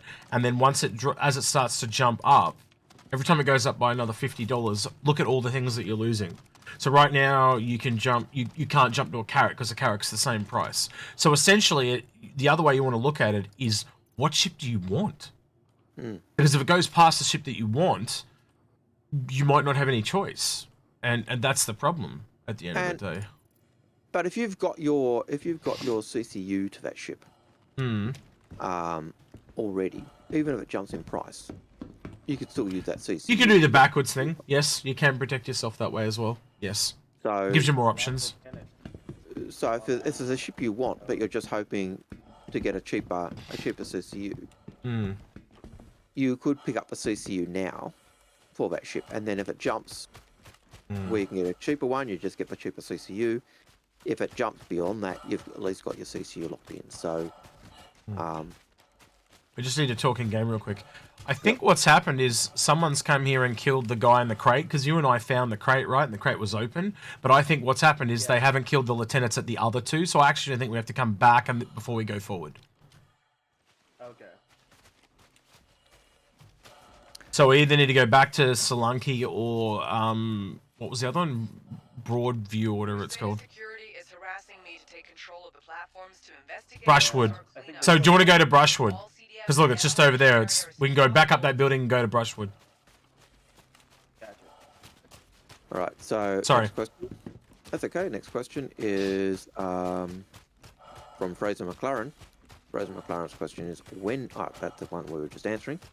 So Jonathan Brian says, what if having criminals attacking you give you various factions regulations with maximum per day or week, or it's not allowed? Maybe a way to make it less annoying? I'm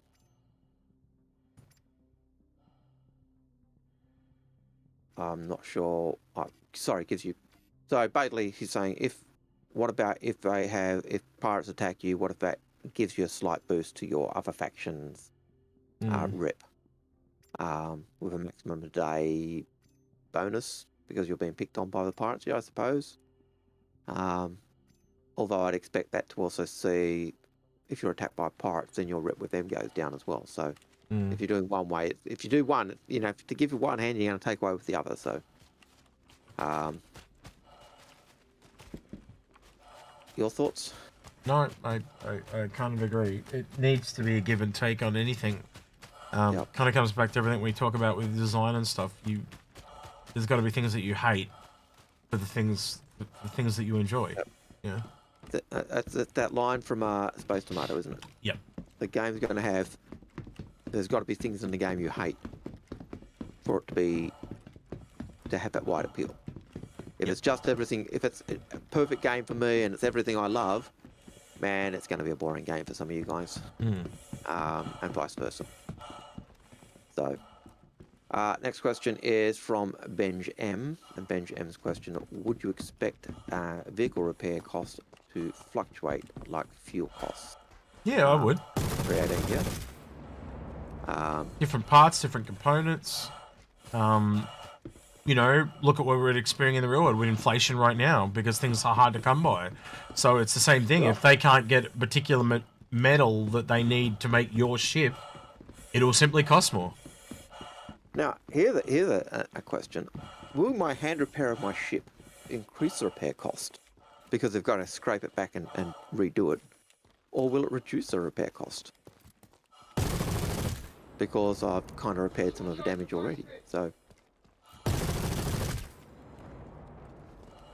I don't know.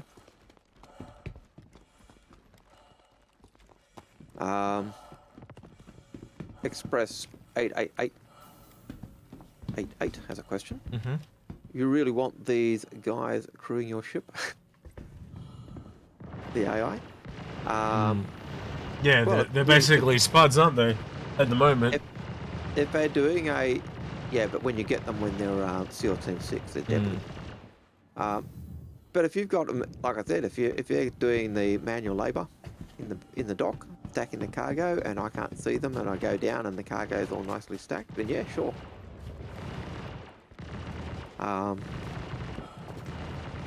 Then Strata has a question. I hear a lot about Constellation lines being reworked yet again. When might this actually happen? And could the Constellation change significantly when it does? Yes. So hang on. Initially, no, not in the near future, because it's like something they can do when everything else is done, because it's in game, it works and it functions. Could they change the whole line significantly? Yes. I think you and I have talked about that quite a bit. Like, what is it, a Mark 5 or a Mark 6 at the moment? We've kind of said it makes a lot of sense that once Squadron 42 is out, because we know they're using the Constellation for something, they're hesitant to fix a lot of the issues because it clearly has the same issues things like the Starfarer and the Retaliator has. So yeah, what we're expecting is they'll bring out the next mark up and go, oh, it's the new Fang Dangled, and you can have this instead, and I think it will fix a lot of the issues because they're not going to leave that ship being hell no, Chris Roberts' favourite like that. Even John Crew has said, it's got Chris Roberts' name on it. It's Roberts Space Industries. It's not going to be a crap ship. They're going to make sure it's a squeaky clean, awesome ship. But the changes they've got, a lot of the changes were our community suggested ones to fix problems, and I think they worked for what they needed in Squadron 42. But is it perfect? No. Will they fix it? Yes. But it's not. But put it this way, I think a wise thing to do for anyone that's unsure, like say you had a Corsair or an MSR or something, and you're not quite sure, hold on to a CCU that gets you to the Connie, because it might take X number of years, but if they ever redo that rework, you're going to be sitting pretty going, oh man, I'm so glad I had onto that. It might only cost you $5-10, So if you're ever concerned or worried, that's something we always recommend. Sit on a CCU. Yep. Because then you're safe. It can't go up, it can't go down, it doesn't matter. Even if it, or like you were saying with that better merchantman, Algared, if it does go up in price, if you've already got that link in the chain, even if it's coming backwards $200, at least it can come back $200, And some people see that as a loss. I see that as a potential protection, like a locking in that feature. Is it a loss if you're getting the ship you want? Yeah. And if the cost of that new ship is still cheaper than what it would be on the shop, then no, it's not a loss. Are you making profit on the ship? Well, you're only making profit on the ship if you sell it. If you melt the ship, you're only getting the original purchase price. So the only people making a loss or a gain on a ship are grey marketeers, really. You're not making a loss. You're making savings if you're able to get the ship you want for less. And you end up being stuck with a ship you don't want. That is a loss. Regardless of whether it was a $200 BMM or a $95 BMM. If you don't want a BMM, that's a loss of $95 or $200 or $300 or whatever it is. So, yeah. I think we'll move on to the questions. I just got to find where I am again. So, Sandgroper. Bug of my question was answered on the drive to work. Suffer, especially if that was the old man owl question.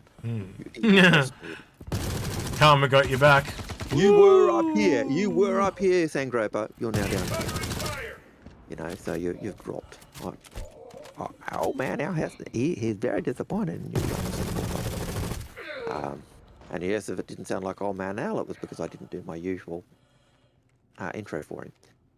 Dream Hunk says, Black Dream Hunk says, question, do you read the blog 890 Jump Expectations versus Reality? Now this question, verbatim, was asked of Paul this week. Yes, I do watch Paul, and you asked Paul that question, and Paul and no one there had heard of it. So can you link this, please, Dream Hunk? Because if you don't link it in the question, no one's ever going to read it. So you link it, and I'll go read it. Oh no, I'm big shot. Where from? So the question, have you read the blog 890 Jump Expectations versus Reality? If so, what are your thoughts? No, I haven't read it. Please put the link into the chat so we can go and read it. As Execute said, and if you know... That made me laugh. That was funny. Bugger. So yes. That was so funny. Anyway. Execute. Yeah, bud. This is from Black Dream Hunk. Mm-hmm. Are you now claiming touring has two different roles? No, so the question he asked me on he asked in Twitch. It's the same one he asked you a couple of weeks ago, right? Yep. Long story short, why would they have something called touring and something called exploration and have them in separate queues? Because there's obviously got to be a difference between the two. Right?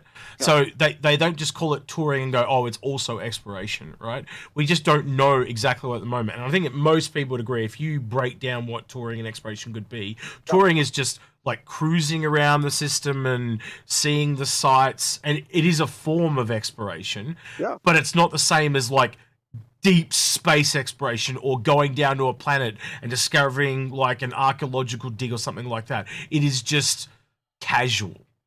Right? There's a big difference between the two. So yes, technically you can call it exploration, and what you said to me in chat before is technically correct. But I think if we actually did a poll, can we do a poll? Most people would agree that there is just the poll algorithm is simply this: is there a difference between touring and exploration?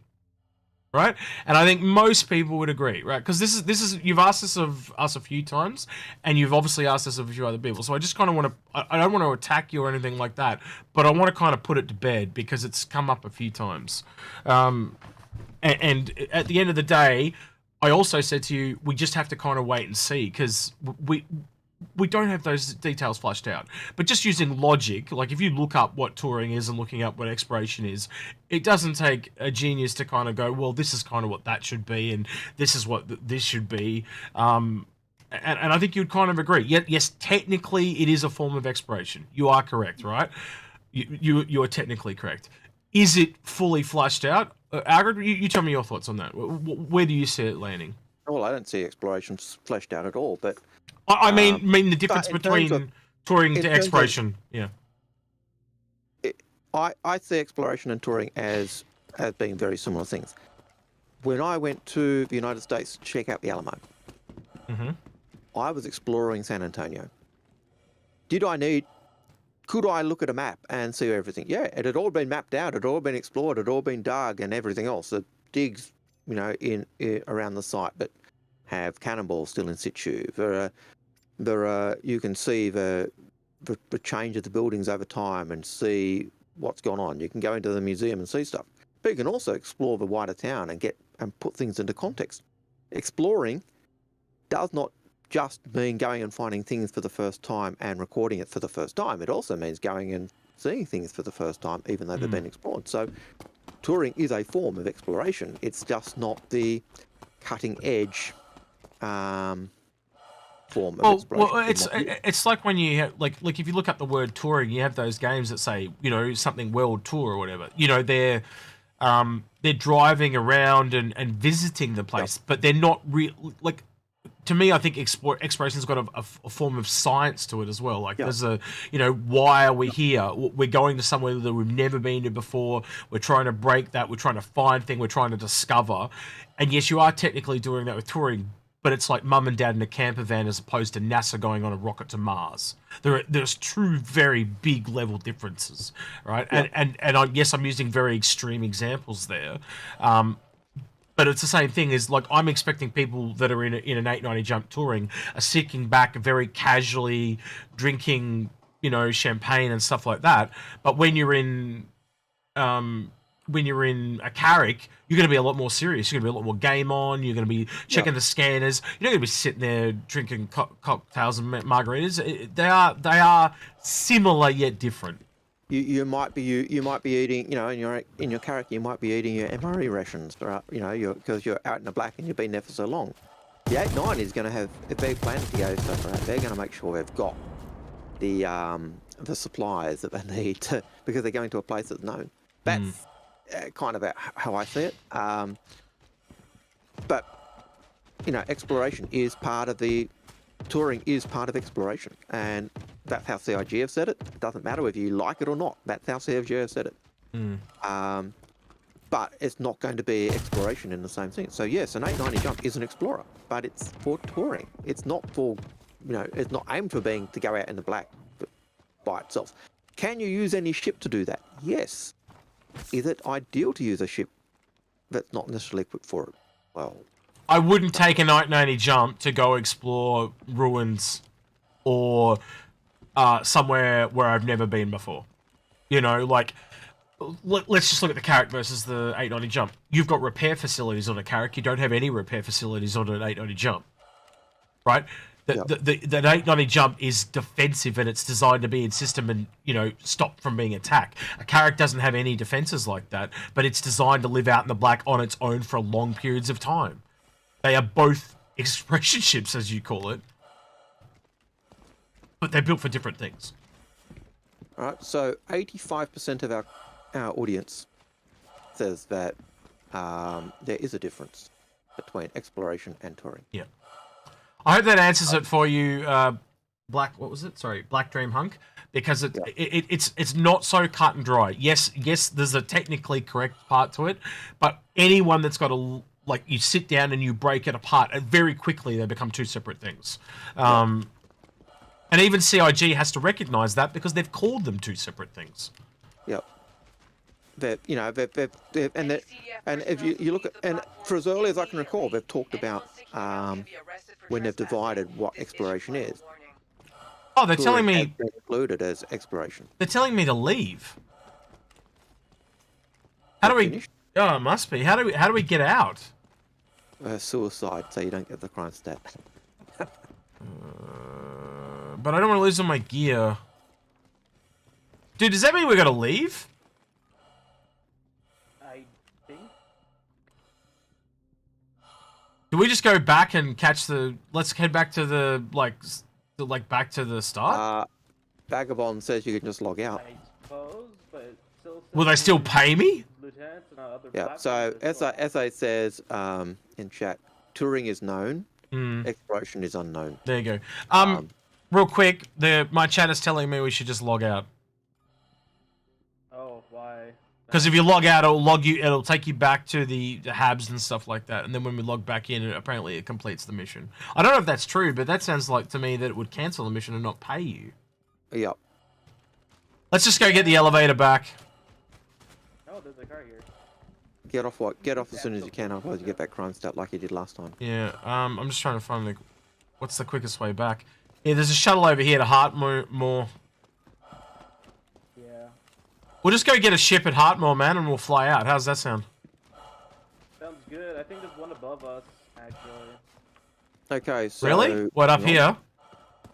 Yeah, it says elevator. I'll follow you, man. I'll follow you. Lead the way. Alright, sorry, Algared, go ahead. So, Sandgroper says, with Santoku AI back on the roadmap. Mm-hmm. Any thoughts on how this will perform in game? Better be two-seater. That's all I can say. After what happened with the Scout, that was a real letdown. It's going to be a single. That's one of those few ships, right? Like when people go, "Oh, I backed a ship at concept." That's one of the few ships that has a drastic change. That Scout with 2 seats would have been, you know, but now, take it or leave it. Yep. Yep. It is one of those ships that is the old not Santoku, but the old Scout ship, the Kato Owl. Yep. Blackrock Hung, just can you send us another answer? You can either send it to me or Algo directly, or just chuck it in YouTube or Twitch. Does that answer kind of? Can you see why we've been saying what we've been saying now? I just want a response from you because you kind of haven't answered. So I just want to know if that kind of puts the issue to bed for you. There are 2 sides to it. There's the technically correct, but actually what it is. Yeah. So.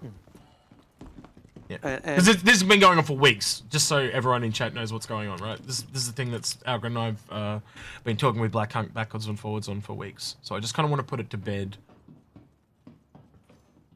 Anyway, sorry, Algared. Yeah, so if you do it, make it easy for me because it saved me jumping between 3 screens. When you do a response, just chuck question in, and it'll pull it up into the question stream, and I'll be more easily be able to find it and see it rather than jumping between Twitch and YouTube. So yeah, look, Santoku AI, how will it perform? It's supposed to be a heavier fighter, so that'll be nice. Medium. So, medium, yeah, medium. But heavier than the Cartwell. So that'll be nice, but how will it perform? Like a Carter L versus a bit better and better, so more maneuverable than a Hornet. But, Can I jump in on this? No! You can. Of course you can. Love you. Hello, this is S.A., long-time lurker, first-time caller. No, so I adore the Xeon ships, and I have all of them. The Cartual is an incredible flight model. If you've not flown one, fly one. Yeah, it got downgraded in the seat, but you can't really compare a Scout to a medium fighter. The Cartual has 2 size 4 potential hard mounts. It's really maneuverable. The Santoku AI is going to just be a beast. It's got 4 size 3s. You're just not going to be able to get away from it. It's going to stay behind someone and just pick them apart. But if you haven't flown the Cartual, please do. It's an amazing ship. Yeah, I've always got the impression that it's a really good ship if you use sticks rather than keyboard, just because of the way the engines. Oh yeah, fixed ballistics on that thing. It is a murder machine. 2 size 4 ballistics. Oh yeah, it's a murder machine. You can take out anybody. So SA has given you all the right to shoot him on sight if he doesn't call his Santoku AI a beast. Right? Just letting you know. Right. Yep. Is that that's a Spartan. Actually, do you know the other day I was actually looking at this essay in an image. It's not going to let me in, is it? Oh no, it is going to let me in. But when I was looking at it, there is actually a. I wonder if it'll let me do it. Hold on. See, look at the ring at the back.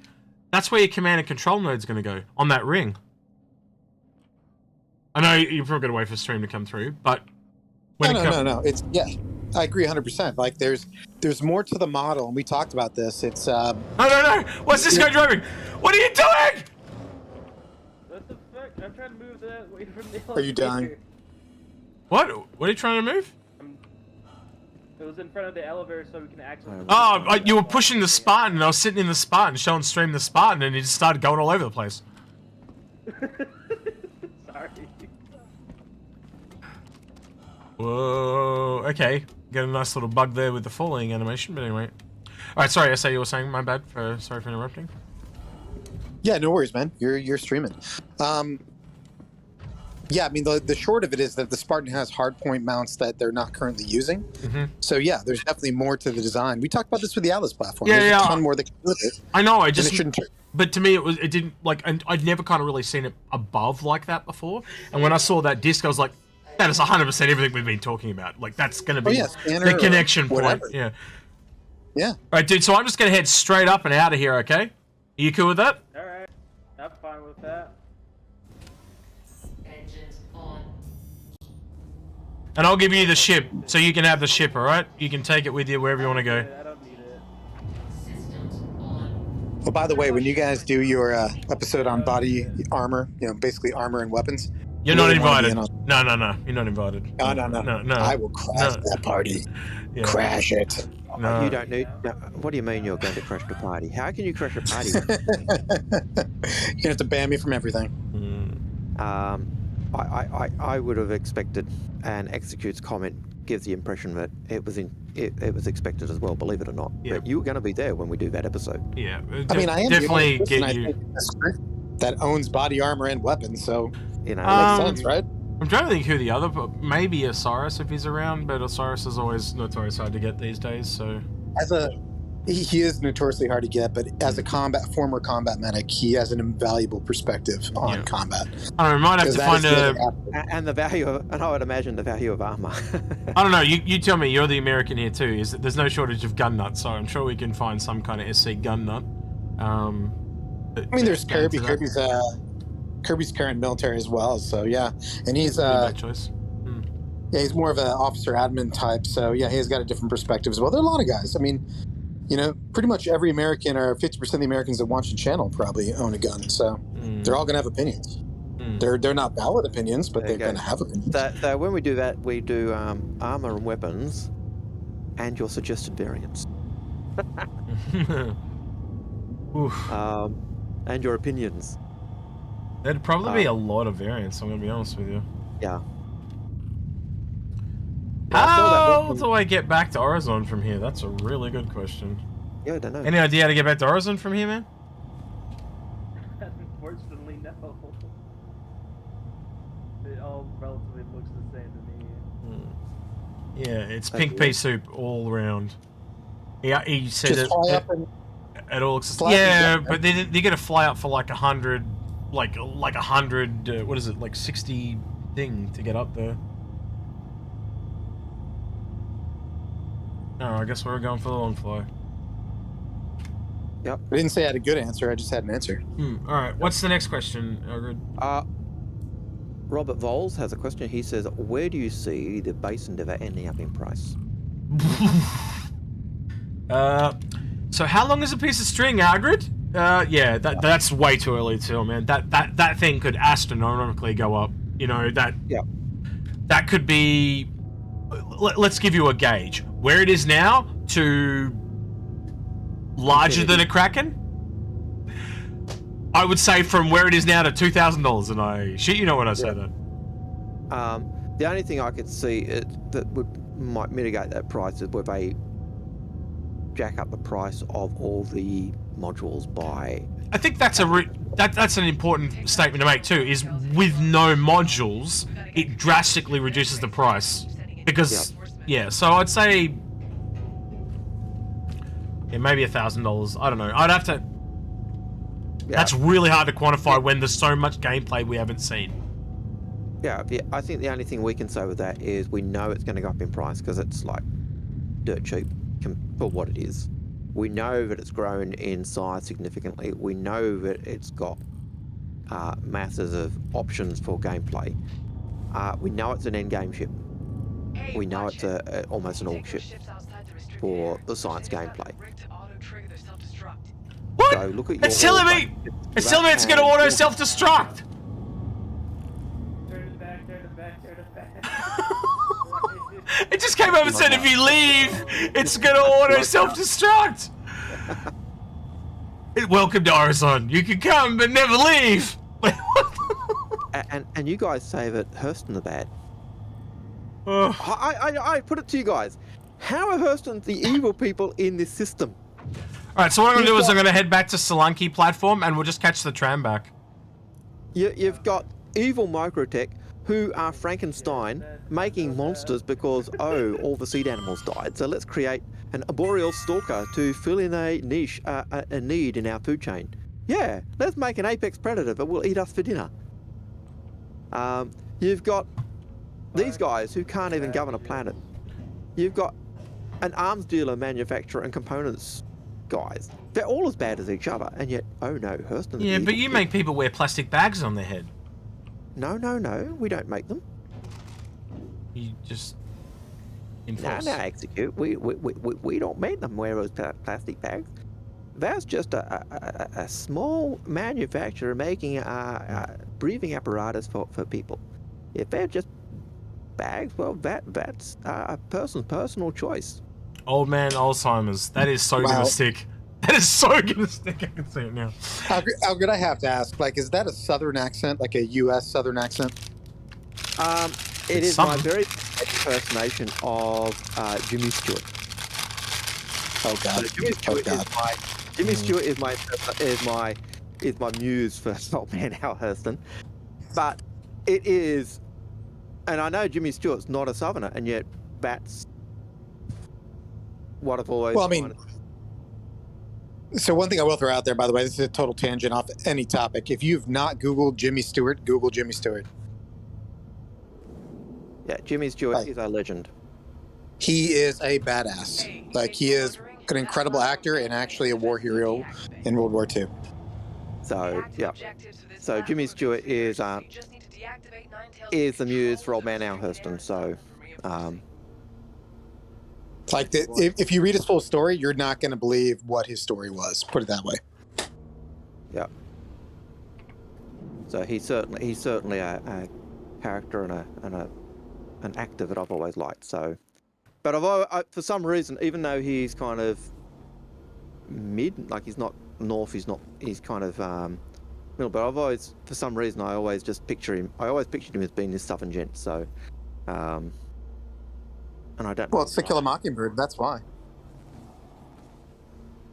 Yeah. Okay. Yeah.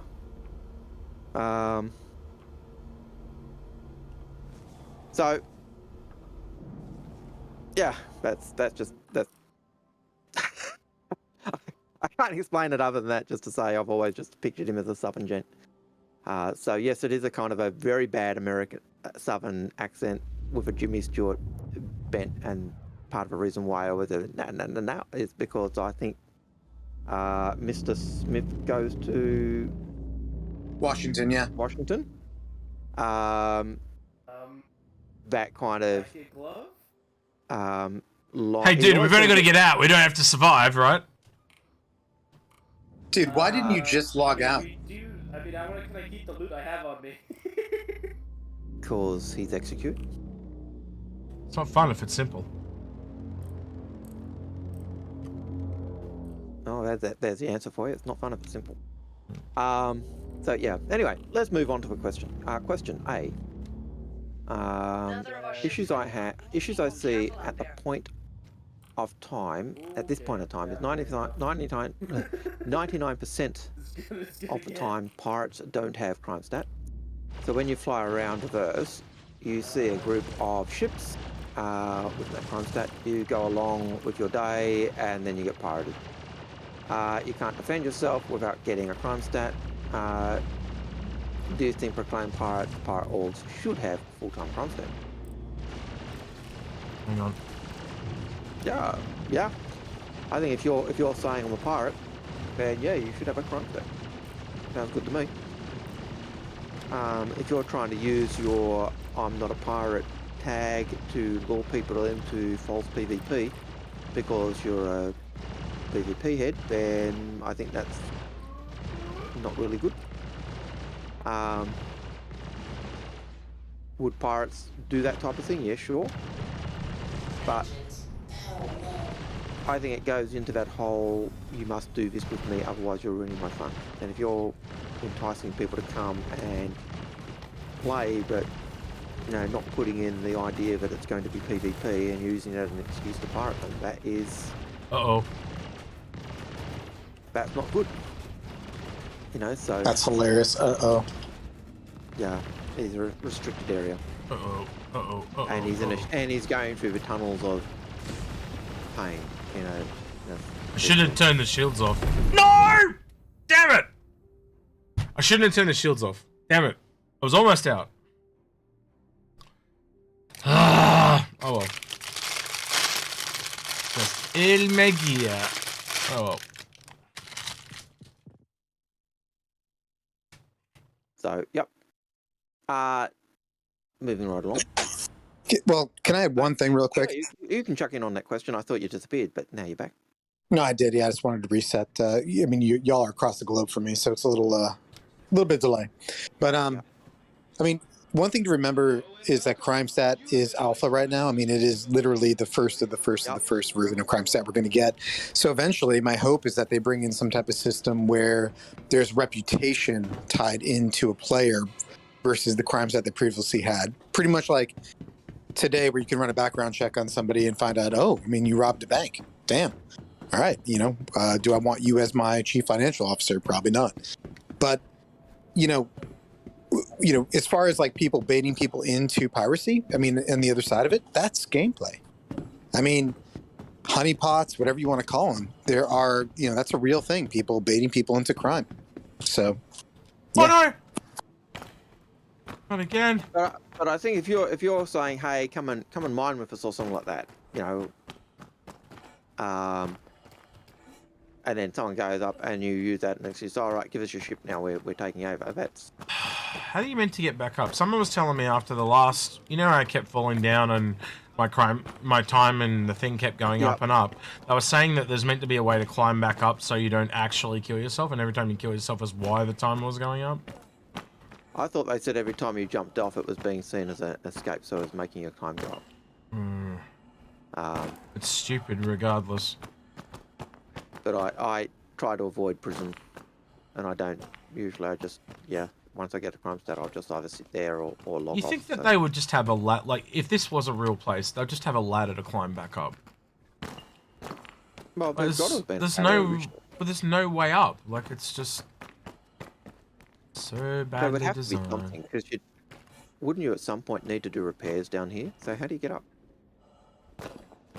Oh, you guys are way too deep into like the logic of CIG in prison. Well, that's like, our point. There is no. Our point is there is no logic. That's the point. No, I agree. But they're not there yet. It's just they don't care. I'm sorry. That was what I meant to say. They just don't care. They're not there in the design yet where it matters. They're just trying to put in a mechanic to begin feeling it out and seeing what people think, and everybody thinks it's a piece of crap. So. Well, I don't know if you heard me at the start of the stream. They've actually confirmed that with what how they're pushing everything into that one point, they're also going to make it so level 1 and 2 crime stats you're not shot on sight. They're fines. Yeah, that's amazing. That is so needed. Yeah. Yeah. For like the last 2.5 years, it's been needed, but I mean, why can't you pay a fine in your Mobi-Glass? That makes no sense to me. Like, you can, do things, talk to people, send messages, money, whatever you need to do. You can't freaking pay a fine? What the hell is that? Because you've got to go to a secure payment system. Yep. No. Yeah, that they had on Levski. Like, why would you even have a kiosk like that on Levski? Anyways, ran off. Well, Levski aren't necessarily criminals. They're trying to stop being taken over by criminals. But they're poor and not in the system. There would be no kiosk there. Yes, well, it used to have a kiosk. He does have a point. They're not in the system, Algared. They went there to get outside of the UEE. He's got you right there. But Levski wasn't always them. They kind of went to an area that was... So they wouldn't disconnect the wireless signal to the UEE? But... Yeah. I get that, but I could also see them wanting to keep... If they've got problems with pirates, I could see them wanting to know who the pirates are so they could actually keep tabs, so... who knows? I don't know. I'll give you that too. Oh, sorry, I opened a can of worms with that one, sorry. But that's it. There's so many things like that with this game that are can of worms because they're just not thought through or polished off yet. I'm going to die again here. Yep. Right, next question. Jonathan Brown. Is it legal with CIG to use an 890 and make money in real life with a kind of virtual travel agency? A what? A virtual credit agency? Is it legal with CIG to use an 890 jump Yeah. to make real money in real life with a virtual travel agency? Yeah, why not? Hmm. 100%. Pay you for it? And yeah, I don't see CIG having a. I'm not sure how you do it, but yeah, I suppose. No, you just have like a thing where people could book that are new players. You take them to a system they normally couldn't go to in luxury. Yeah. I mean, why would CIG care? Yep. So I mean, I've we've said this got before, but we've got 5 questions left. So unless you guys want us to end early, chuck in some more questions. If you want us to answer a question deliberately straight away and give you almighty amount of time, then you know the super chat's there. But as I said previously, it's never expected, it's never demanded or otherwise, and we will answer every question, even if we answer it the following week. So yeah. So we're at 45 minutes left of our usual time anyway. So, yeah. So we've got time for a few more questions after these, but the next question comes from, are you guys in your Discord? We are in our Discord. We are. We're in a channel that you can't see us though if you not you're not what do you call it? If you're a Patreon supporter, that's it. At Starfarer, at Starfarer or Endeavour, you can actually see certain channels and get in and chat with us more readily than normal. It was one of the perks we did put in. We wanted passive perks. That was the big thing when we Yeah, did it was, that's right. We were after passive perks because we're too much work as is already. Australians, we're lazy.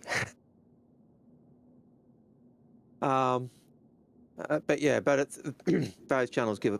Thank you. I am terrible at jumping. I will give you that, Uri. I am terrible at jumping, especially in the low gravity. And for some reason now it's not even respawning. I'm just stuck in prison forever. Yeah. But our Patreon support, we give them an opportunity to join us more readily in voice chat and even watch as we prepare and the regular shows.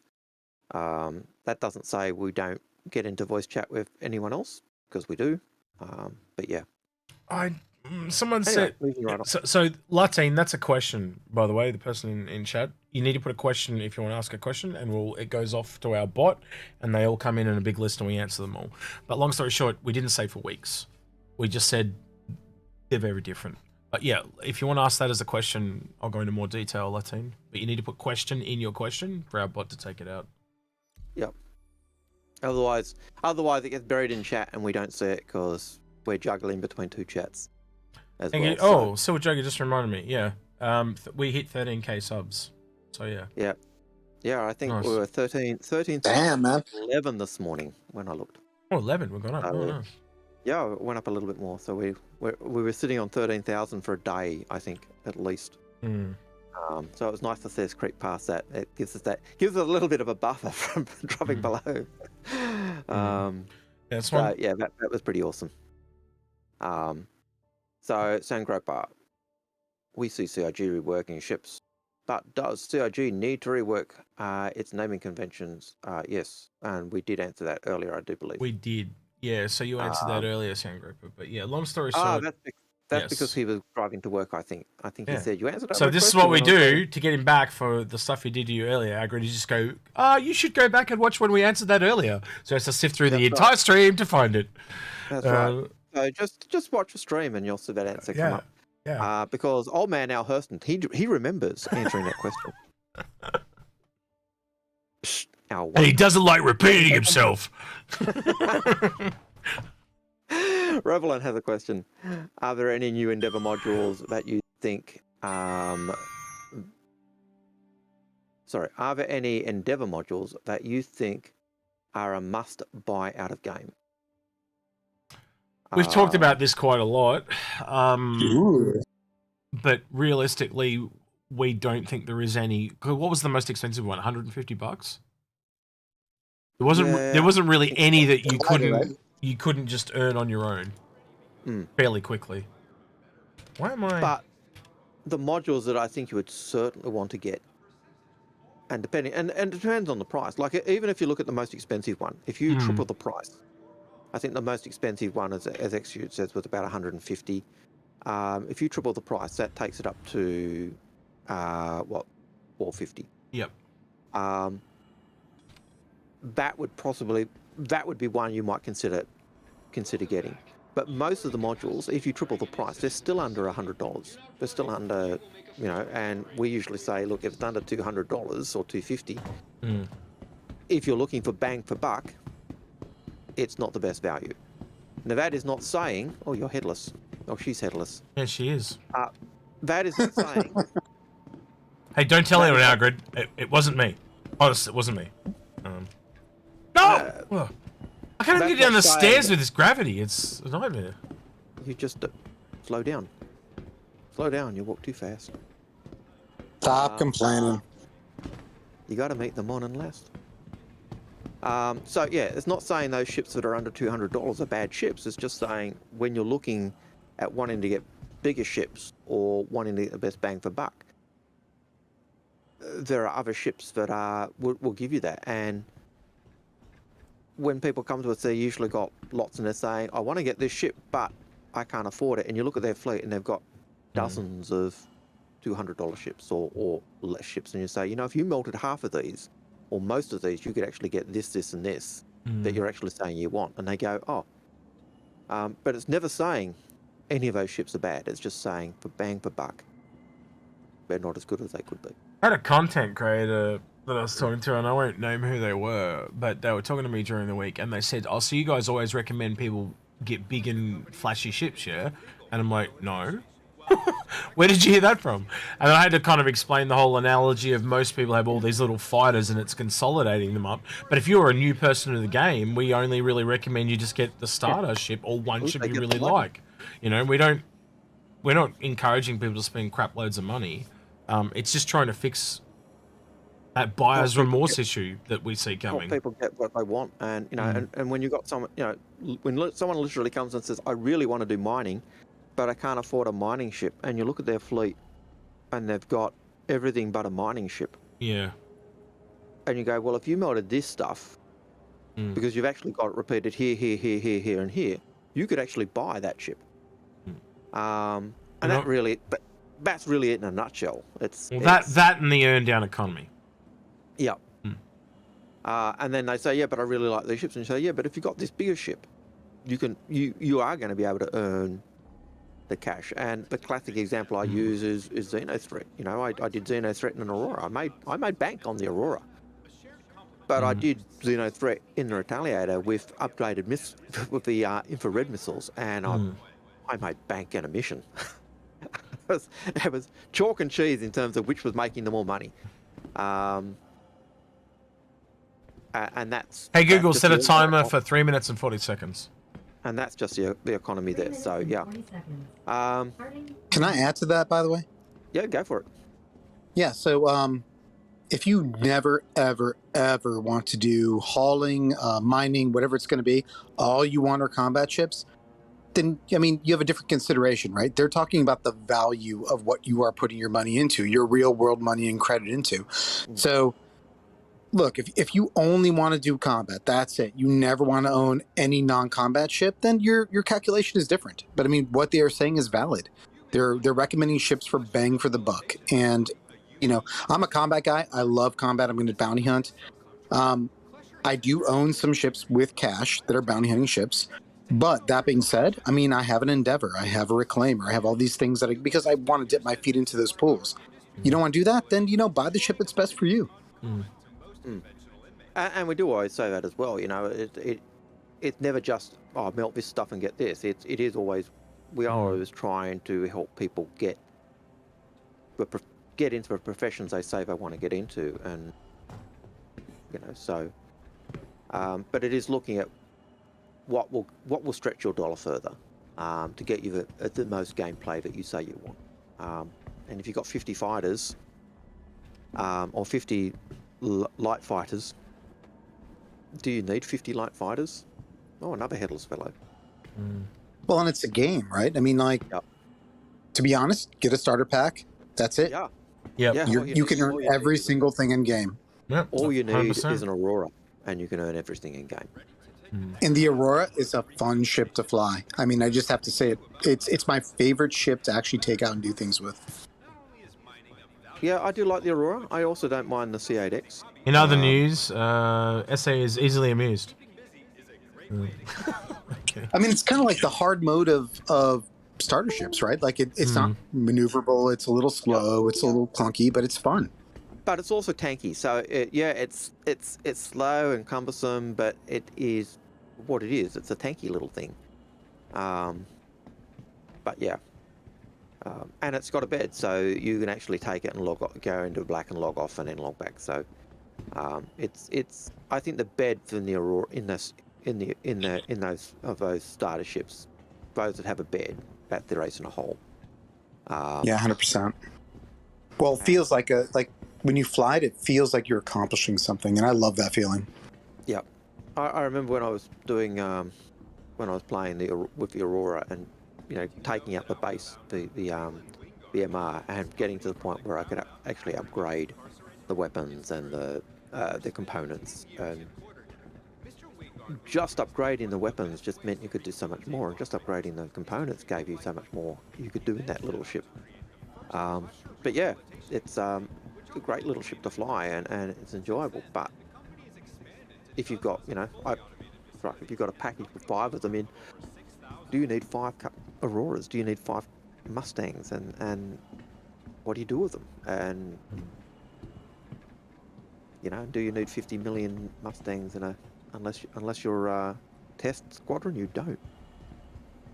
So yes, test. We know that you want to blot out the sun. All right. What's the next question? Next question is, do you think, this is from Ed Kepler, he says, do you think that we will get... Hey, Google, stop. Oh, no, done that. Oh no, that's a space tracking one. Do you think we'll get a legit way to earn money space tracking? Yes. At release, I have Aurelian, for example, and I hope to start using just that. Yeah. Yes. I 100% reckon to be doing that. Algared and I've said the Raelian is what the Banner Merchantman was originally, which is a merchant clipper ship, which is designed to do blockade running. Which is, and because that got upgraded, they've obviously made another ship to replace its original concept. But space tracking is a thing, and people are already doing space tracking. It'll be nice to be able to do space tracking where actually being paid to take someone else's gear somewhere, apart from box missions. But yeah, definitely be able to make money doing that. Won't make as much money in other areas, but everything will scale. Yeah. Fishy has a question. Now that we have a rough date for 3.18 release to live, are you going to have popcorn to watch your servers meltdown? I think maybe. they'll be probably a little bit prepared for that, just a tad. Yep. Although I imagine if they give us another free fly, we'll have another meltdown. So yeah. Okie McSmokey says, how you all doing? Well, I'm doing fine. I'm tired, but Tired again there. Tired again there. And you died. No. That was me getting out of prison. Oh, okay. With a dead body, of course. Yeah, of course. They're valuable, Algared. Didn't you know that? Only in Soylent Green. How are you, SA? And he's possibly gone away to take care of her children. So he's probably tighter than we are. Fishy has a question. They say, Fishy 2951. Always reminds me of saying Wolf 359. And I read out numbers. Should probably close the questions once 30 minutes remains. Yes, we probably should. Although last time they all came in before we got to 30 minutes because the conversation just lived. And yes, we're going to close. No more questions. So we've got 1, 2, 3 questions left. We still got half an hour though. Oh, well, we've got 30 minutes left, and so we're closing questions. So we'll just have to twiddle our thumbs. And Zen Strider jumps one in. Cheeky bugger. Okay, so Zerez has a question. Hi, guys. With the BMM, do you think there will be different versions, and will they have a 0 Tier 1 market on the BMM? And if not, what can we expect, and possibly when? It's like a wizard. It'll be ready when it's ready.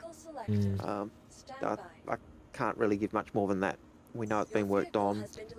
I'd like to think there's a Tier 1 market, or Tier 0 Tier 1 market, where you can put stuff in and it'll sell stuff. If I do that, that'll be the first player shop. You kind of look at it too, with the stuff they just showed off with the Reclaimer. That's the first. I think it's already kind of there. What's coming in the Reclaimer there? Do you notice the thing they never talked about today was the cargo refactor? Yep. At all. Cargo refactor. It was in the video, but no one kind of really mentioned it until just now. But yeah, that was cargo refactor. That is you loading your cargo and stacking it, and then going off and selling it. That was full on. If you can stack your cargo really well, you can harvest more stuff. So yeah.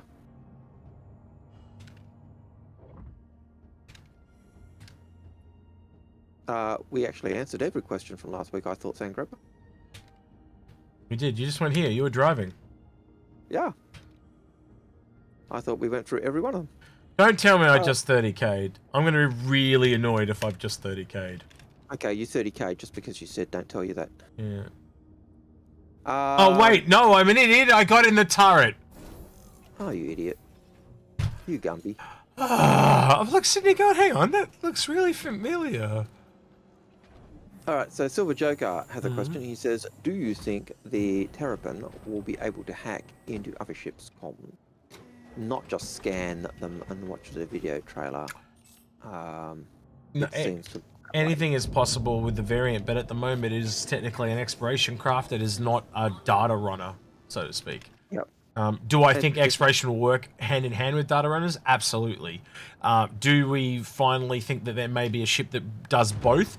Absolutely, I could see that being a thing. Is it here? Is it a variant of the Terrapin? And are you serious? This guy's scanning me. I haven't even taken off. Hey, at least you're not moving. Unless he says you're moving because the planet's moving. But that goes back in. That question on the Terrapin goes back to the question we had about, is the Endeavourus a explorer? Terrapin's an explorer and it's scanning stuff. Endeavour has a massive, great big scanner and telescope, so it can explore. It's just bigger and better at it at that stage, but it stays where it is. Moving on, Fishy2951 says, if you have an MSR, have you ever considered its use as a long-haul trader, hauling rare goods to and from and market data from, say, Stanton to Terra, for example? Yes. Yep. I have done. There is a big advantage to the MSR because you, like you just said in the question, you can do data and you can do cargo. It's dual function. You know, anything that's dual function, Algared and I have said, like it instantly, anything that's modular or dual function, instantly got better value or more mass appeal. And it gets the advantage of having the large quantum fuel tanks that seem to give it quantum fuel coming out the wazoo. Yep, I agree with that. Means it can travel further and faster and quicker and all the rest of it. So yes. Zen Strata says, do you expect all ship inventory to be physicalized? For example, yes. Could you actually look inside the quantum fuel tanks and see? No. Components, no. There's a limit to it, right? Like that's not technically cargo, right? Like how do I explain this? If they made a thing on the outside that had like a digital percentage, yes. Yep. Right? If they had a way so you could see into the container, yes. Is there any containers like that in the game currently? No. Right? But could you have a gauge on the side that like shows you how full of liquid it is? Yes. That's not that hard to do because generally it's just a texture that goes up and down. Could or would you expect when you're using drones to refuel a ship, that they will be able to do something like that. And Yes. vice versa. When Yes. you're going I would agree dive with it that. off. Yeah, I would. Actually, the way I would kind of answer that, Algared, is think of the Starfarer screen. You know where you can do the fuels and stuff. Yep. It'll be something like that, and the drones will use something similar to that. And Yep, agreed. I think, and suck it out or put it in. But yep. And sucking it out, you'll be watching the gauge to see when the. Oh no! Anyway. And they've decided to chuck more questions in because they didn't want us to end. We love you guys. Yeah. So, Zenstrata has another question. They says, means you have to things to chat about. Yeah, thank you. Thank you very much. Appreciate it. Silver Joker says, after cargo rework, do you think they will give us Titan suits to move it all around? It'll be nice, although at the moment we just use our hand. I think Titan suits, like, the more time I've had with it, the more further away I think Titan suits are, because I heard this a couple of years ago that the only Titan suit in game currently is a boss in Squadron 42, which basically means he's bespoke. And if you think about it, if that's all that's required for Squadron 42, they're not going to go full out all the line of exosuits. So I think, to me, you know, you can put up a poll if you want, but to me, I think that we'll see Squadron Titan suits after Squadron 42.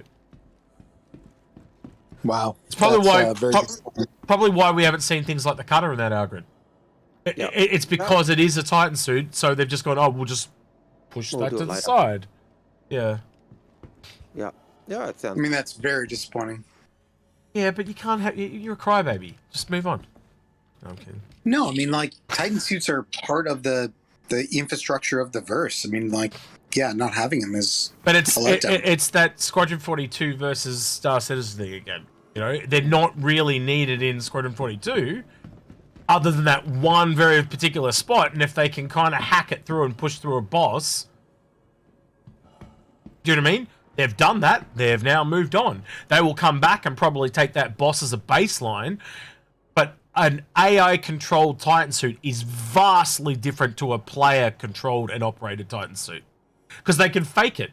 You could essentially upscale a human character and just put it inside a robot. You know what I mean? If you know how the IK system works on a skeleton, you could cheat it. You know what I mean? And that's probably what they've done.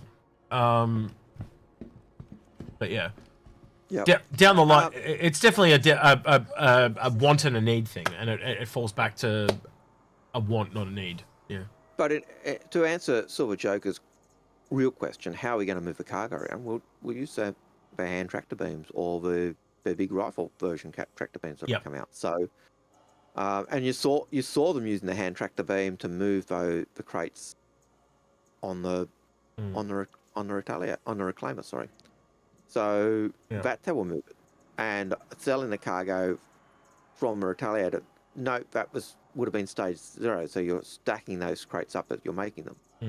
But then when you're selling them, you went to the terminal and just sold them as normal. So I think that gives an indication of the changes that are coming, and I think that may indicate how they're going to start doing those changes. But just a guess.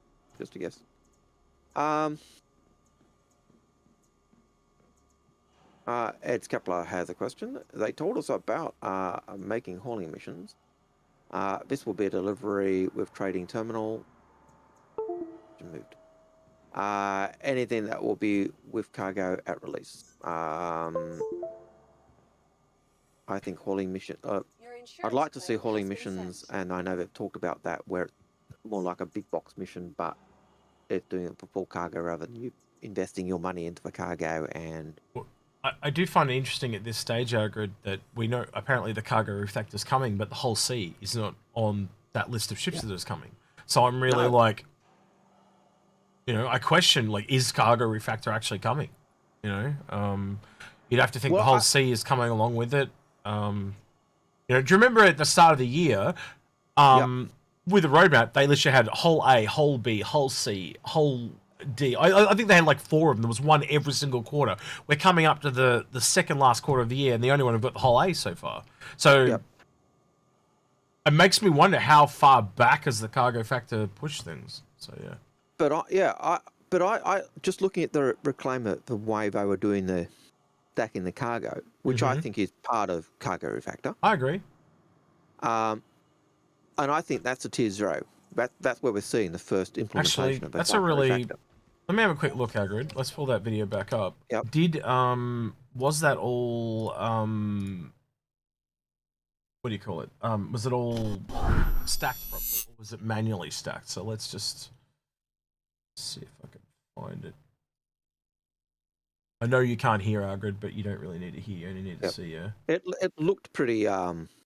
It doesn't look exactly lined up to once me. you have your cargo hold full, you. So that looks very manually stacked to me. But I don't know.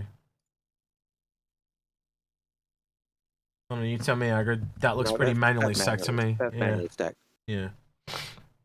So, I'm not too sure on that one. But part of the cargo factor was the manual stacking of your cargo bay of stocks. Is that not manually stacking that cargo bay? So, yeah, I my gut feeling would be that is tier 0 of the cargo factor. So, and I think they're tying it in with those ships, and I think that gives the Reclaimer more life than it's ever had. It gives multi-game play. You get someone who's really good at stacking crates, then the more you're going to be able to get out of your lasers. If your backdock's saying, hey, we can't take any more at the moment, you've got to stop salvaging because they've got to clear out the way so they can get more in. So your dock crew are going to be very valuable. Maybe AI dock crew will be better than a human because they'll be able to just do it when no one's watching. So yeah, all these and more will be answered. Hey, got all my guns back. Yes. So actually, before I get in here, I should probably dump some of this stuff so I don't lose it. You should. I might do that real quick. Revlin has a question. They say, do you think an Odyssey with a Terrapin in the hangar can compete with a Carrack? Or are you still better off with a Carrack?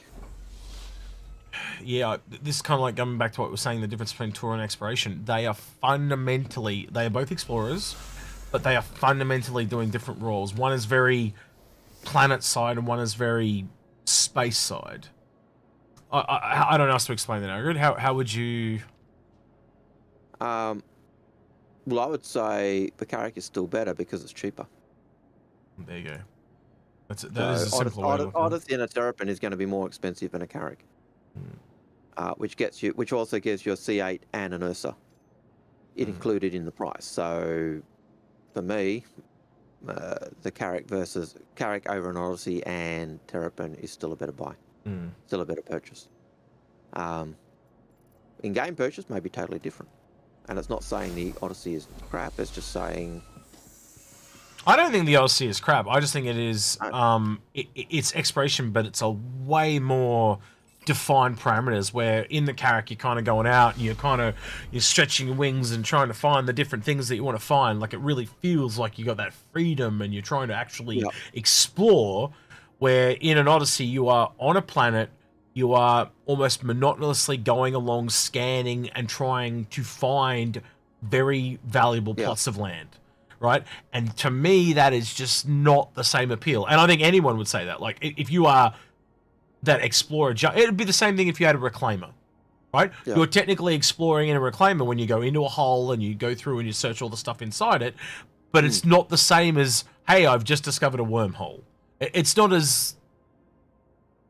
What's that word? That French word? Sente que quoi? Or whatever they call it. It's just not... It's not the same. It's not as luxurious. It's not as pronounced. It's not as fancy. Yeah. It was interesting, I thought, but when we did the interview with Sandy, she wanted, a pirate life for her because she wants to be able to explore everything and not be locked into a planet system. And then when she was asked, which explorer ship, Carrack or or Odyssey. Very quickly Carrack. Yeah. And I think it's because the Carrack gives that sense. Not saying it does, it's different, but it gives that sense, certainly at the moment, that it's a ship that you can go out and do anything, anywhere, anytime.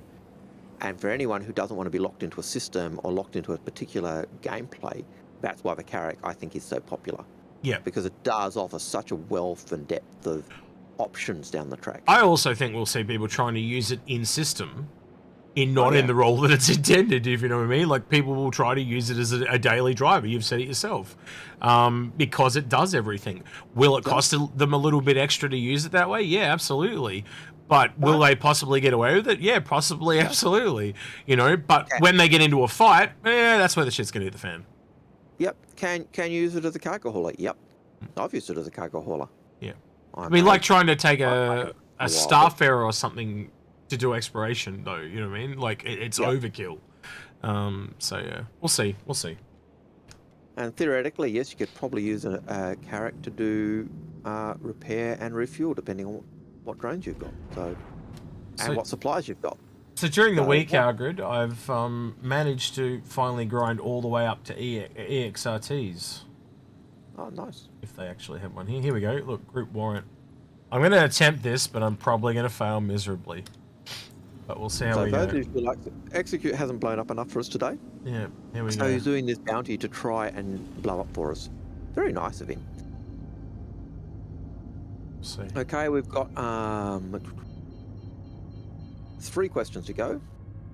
Actually, 4 questions 14 minutes. So, yeah. All right, so we're stopping taking any more questions. So since you're lining up to do this, if you can kill the bot, that would be great. I don't reckon I can get 3 done in 15 minutes, but we'll try. We'll try. And so the first question is from, where is it? Fishy2951. He says, do you think the Titan suits could be deployed empty via airdrop? Yeah, that's something we've talked about before. A ship that's designed to drop Titan suits. It's come up multiple times. It sounds really cool in theory, but at the end of the day, we don't know the gameplay limitations of the Titan suits. The way we kind of talked about with the military guys, Algared, was it was kind of like an indoor tank. So if you think about how a tank generally operates with a platoon of soldiers, they protect it and it protects them. It's a tit for tat thing. And imagine a Titan suit's a tank you can take inside. Yeah. You know, so if someone can run circles around it or put something on it, it's stuffed. But in terms of the question, do I think we'll get Titan suits that can be airdropped? No. Oh, really? CIG, yeah, well, we've got the nails. What are the nails? The nails are the system they use to drop Marines into a system, and CIG said, that is a military system, we're not getting it. Okay. So, never say never, but at the moment, no. Well, the same token, so's the Legionnaire, and we got that. Yes, but they've specifically said, they didn't say... Yeah, but that wasn't for Titan suits, that was for just standard troops. So when you put them in a Titan suit, does that not change it potentially, at least for you? If you're doing airdropping, you're doing the same type of thing. So at the moment, I'd say no. You could split hair. We could split hairs and go either way. All right. Well, I'll play devil's advocate, and I'll go the other way. Yep. So we'll see how it goes. I'm saying no at the moment, based on what they've said about the nails, and I kind of see it as being basically the same as nails. I see you. I do see your thought. Never say never. I do see your thought process here. So never say never, but my thought is at present no. Put it this way, I definitely think we'll see some form of ship based around Titan suits, don't you? I think we would agree on that, yeah. I don't disagree. We'll see something around Titan suits, but I don't think we'll see them as in that size. Revelin, thank you for that $10 super chat. And he says, thank you for answering my question. I've been bringing your channel lately to your videos. Coming to your channel lately for your videos, and have cleared up a lot of confusion that you had regarding your fleet. Oh, thanks. Glad we've been able to help you. Yeah, likewise. So, and thanks for the couple of coffees, because that'll be awesome. We won't use it for coffees. I would guarantee you that we'll use it to actually try and improve some of our equipment. Which, as you can see, I've certainly one of the big ticket items we are wanting to do is actually get badges, a camera. Actually, we're actually holding off on that at the moment because of the prices of things in the UK. So what we're looking at getting at the moment is just a standard webcam, so we can get him back on video, and we'll wait till things settle down a little bit, and then we'll probably look at getting him one because it's a big expense to buy at the moment, but we're going to pay extra to get it. So if we wait till things kind of level back out, yeah. But that is certainly one of the key things we want to do at the moment is be able to get badges back on camera. Yeah, 100%. As much as we like having a voice in the void, we'd like to get badges on screen just so we can make fun of him. Planet is pea soup, Algared. So I'm not the only one being picked on. What do you mean the only one being picked on? What are you talking about? I'm the only one being picked on all the time. If there's anyone other than just me and you, that's why I get you back.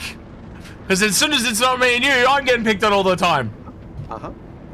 Anyway, yeah.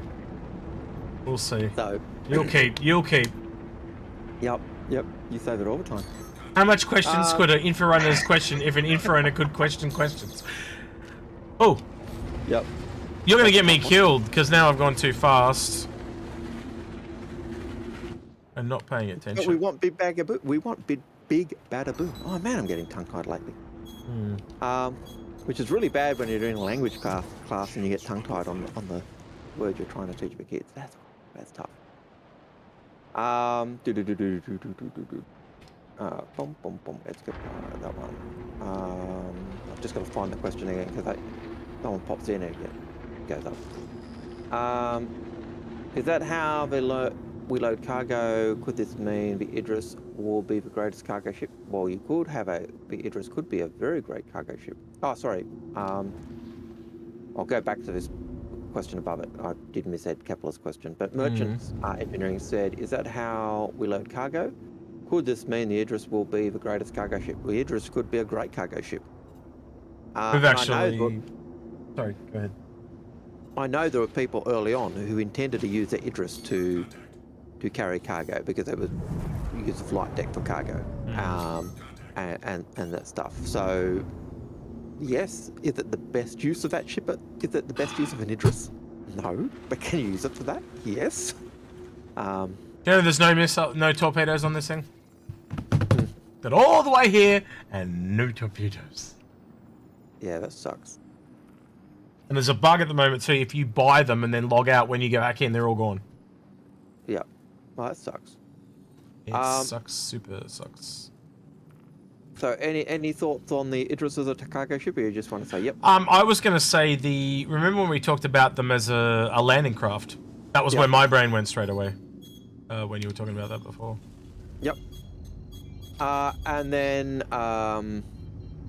Ed Kepler had a question. They said they showed passing the big gates with the Carrack, and they told us that was easy. That was an easy version, and it looks like really hard. How hard do you think it will be in the end? I'm not what was about the gates? What? Sorry, I have to look at this question because that doesn't make no sense. Who's it by? Ed Kepler. It's 1, 2, 3, 4, 5 up from the bottom. So they showed passing the big gates. They showed passing the big gate. Oh, are they talking about? Is he talking about the Aaron Halo gates? I'm not sure. Oh, or the jump? No, the jump point. Oh, the jump points. Okay, yep. And they tell us about the easy version. Sorry, I got to find the question again. Showed us passing the big exit carrot and told us that it was the easy version, but it looked really hard. How hard do you think it would be? Well, it's just because the carrot's a lot harder to maneuver. If you took something like an M50 and put it in the same thing, that's going to be heaps more maneuverable. Or put a Pisces through it, and because it's a bigger, big tunnel, but it's a small ship. It'll go. You'd have a lot more. It'd be a lot more forgiving. Yeah, so that's the easy tunnel, but try and get that Carrack to go through the hard tunnel. It probably would be able to do it because it's too big. So yeah. Yeah, but I've always had it. It's one of the things that I think you and Dyson or you and Hayes talked about ages ago, and it was what will jump points be like? Yeah. And I think that, my thinking is they've actually gone down that line. That it's not large, small, big, medium, and small jump points. It's more looking at the stability of its jump point. The more stable it is, means the bigger ship can go through it. So if it's a really, That's true. if it's not a very stable jump point, it might still be big, and anything can go through it, but it's very unstable, and so, because it's unstable, you wouldn't send a big ship through because it'll then it'll Still go. surprising me after all this time, like, you got documents that are from 8 years ago and they're still sticking to them. It just, I find that quite surprising because, like, you know, again, what plans haven't changed, that's fair enough, but, like, just how far things have gone, you think that they'd just been forgotten or reworked or whatever, but nope. Most of the time, they are pretty what they said they were going to be all the way back then. Yeah. So, And like, you look at some of the big change, some of the really big changes that they've done in lore or gameplay, and the regen sphere is a classic. Regeneration is a classic change they've added. But that hasn't really changed Death of a Spaceman, the way they envisaged Death of a Spaceman would work. No, but it definitely had to it had to be a thing that they brought in because of the first person stuff, that. But they had to bring something in to make it work. They did. The way they wanted it, but it hasn't changed the way they were saying it was going to work at all. So we see changes that are happening, but it's so they can actually keep to what they said, and that is pretty impressive, I think. Agreed. I agree. All right, we'll move on. We've got 4 to go, so actually we've got 3 to go. Ed's capitalist question. Perseus, biggest weakness is swarm of light fighters, but it's super heavy armor. They told us that small weapons will not be able to penetrate big armor. So how can light fighters be a threat to it? The missiles on a light fighter. If you get enough fighters firing it, we don't know things like that yet, do we? You don't know what missiles actually do to a ship. Maybe they blow off armor. Yeah.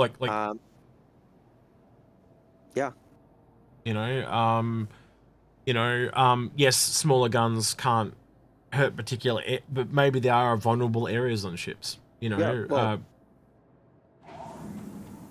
I was just thinking of that, and I was just looking at it and thinking, well, I can't penetrate the hull, but I can knock off the guns. And once I knock off the gun, then my bigger ships can come in and that would have been chewed up by it and go pop, pop, pop. Adds to that disabling a ship rather than destroying it mentality. Yep. Take out the shield emitters, and heavy armor is still protected from that, but you can take out shield emitters, you can take out the thrusters, you can take out... I think we all have to agree too, though, like, larger ships should be more survivable to a smaller ship. Yeah. But what the smaller ship has going for it is clearly the maneuverability, so... Yeah. Yeah. And I would expect, it really comes back to that old debate about the Connie. The Connie being able to be that one ship that could take on 3 F-7C fighters and survive 50% of the time. And originally it was because of price. Yeah. The Connie is, 2.5 times the price of a Hornet, and so that was why. And we, and they used to be the case. But you expect a larger ship, a large capital ship, to be able to survive against a fighter. But if you get, if you've got 3 F-7C fighters and you put them up against Connie of similar value and similar number of players versus similar number of players, you would expect it to be a fairly even fight. And so if you've got, 6 or 7 light fighters and put them up against a ship of equal value and equal crew, you'd expect it to be a more even fight. But one ship against one ship, no. The bigger ship should win, or not be able to or not have to worry about the small ship. All right, how many questions we got left? We've got 1 minute on the timer. 3. All right. Okay, Sandgroper. How many questions could an Inforunner question if an Inforunner could question questions? Lots.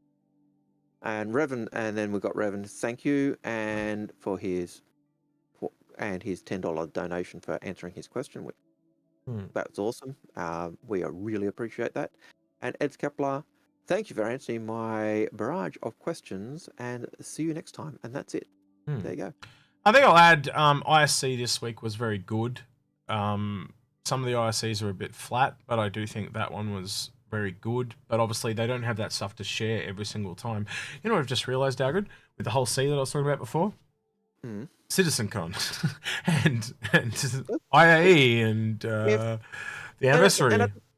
And it depends how far, if they're doing that for the reclaimer, and we've got some form of hull factor in there, is hull factor actually done? Well, maybe that's where the cargo, they're probably going to talk about the cargo factor at CitizenCon.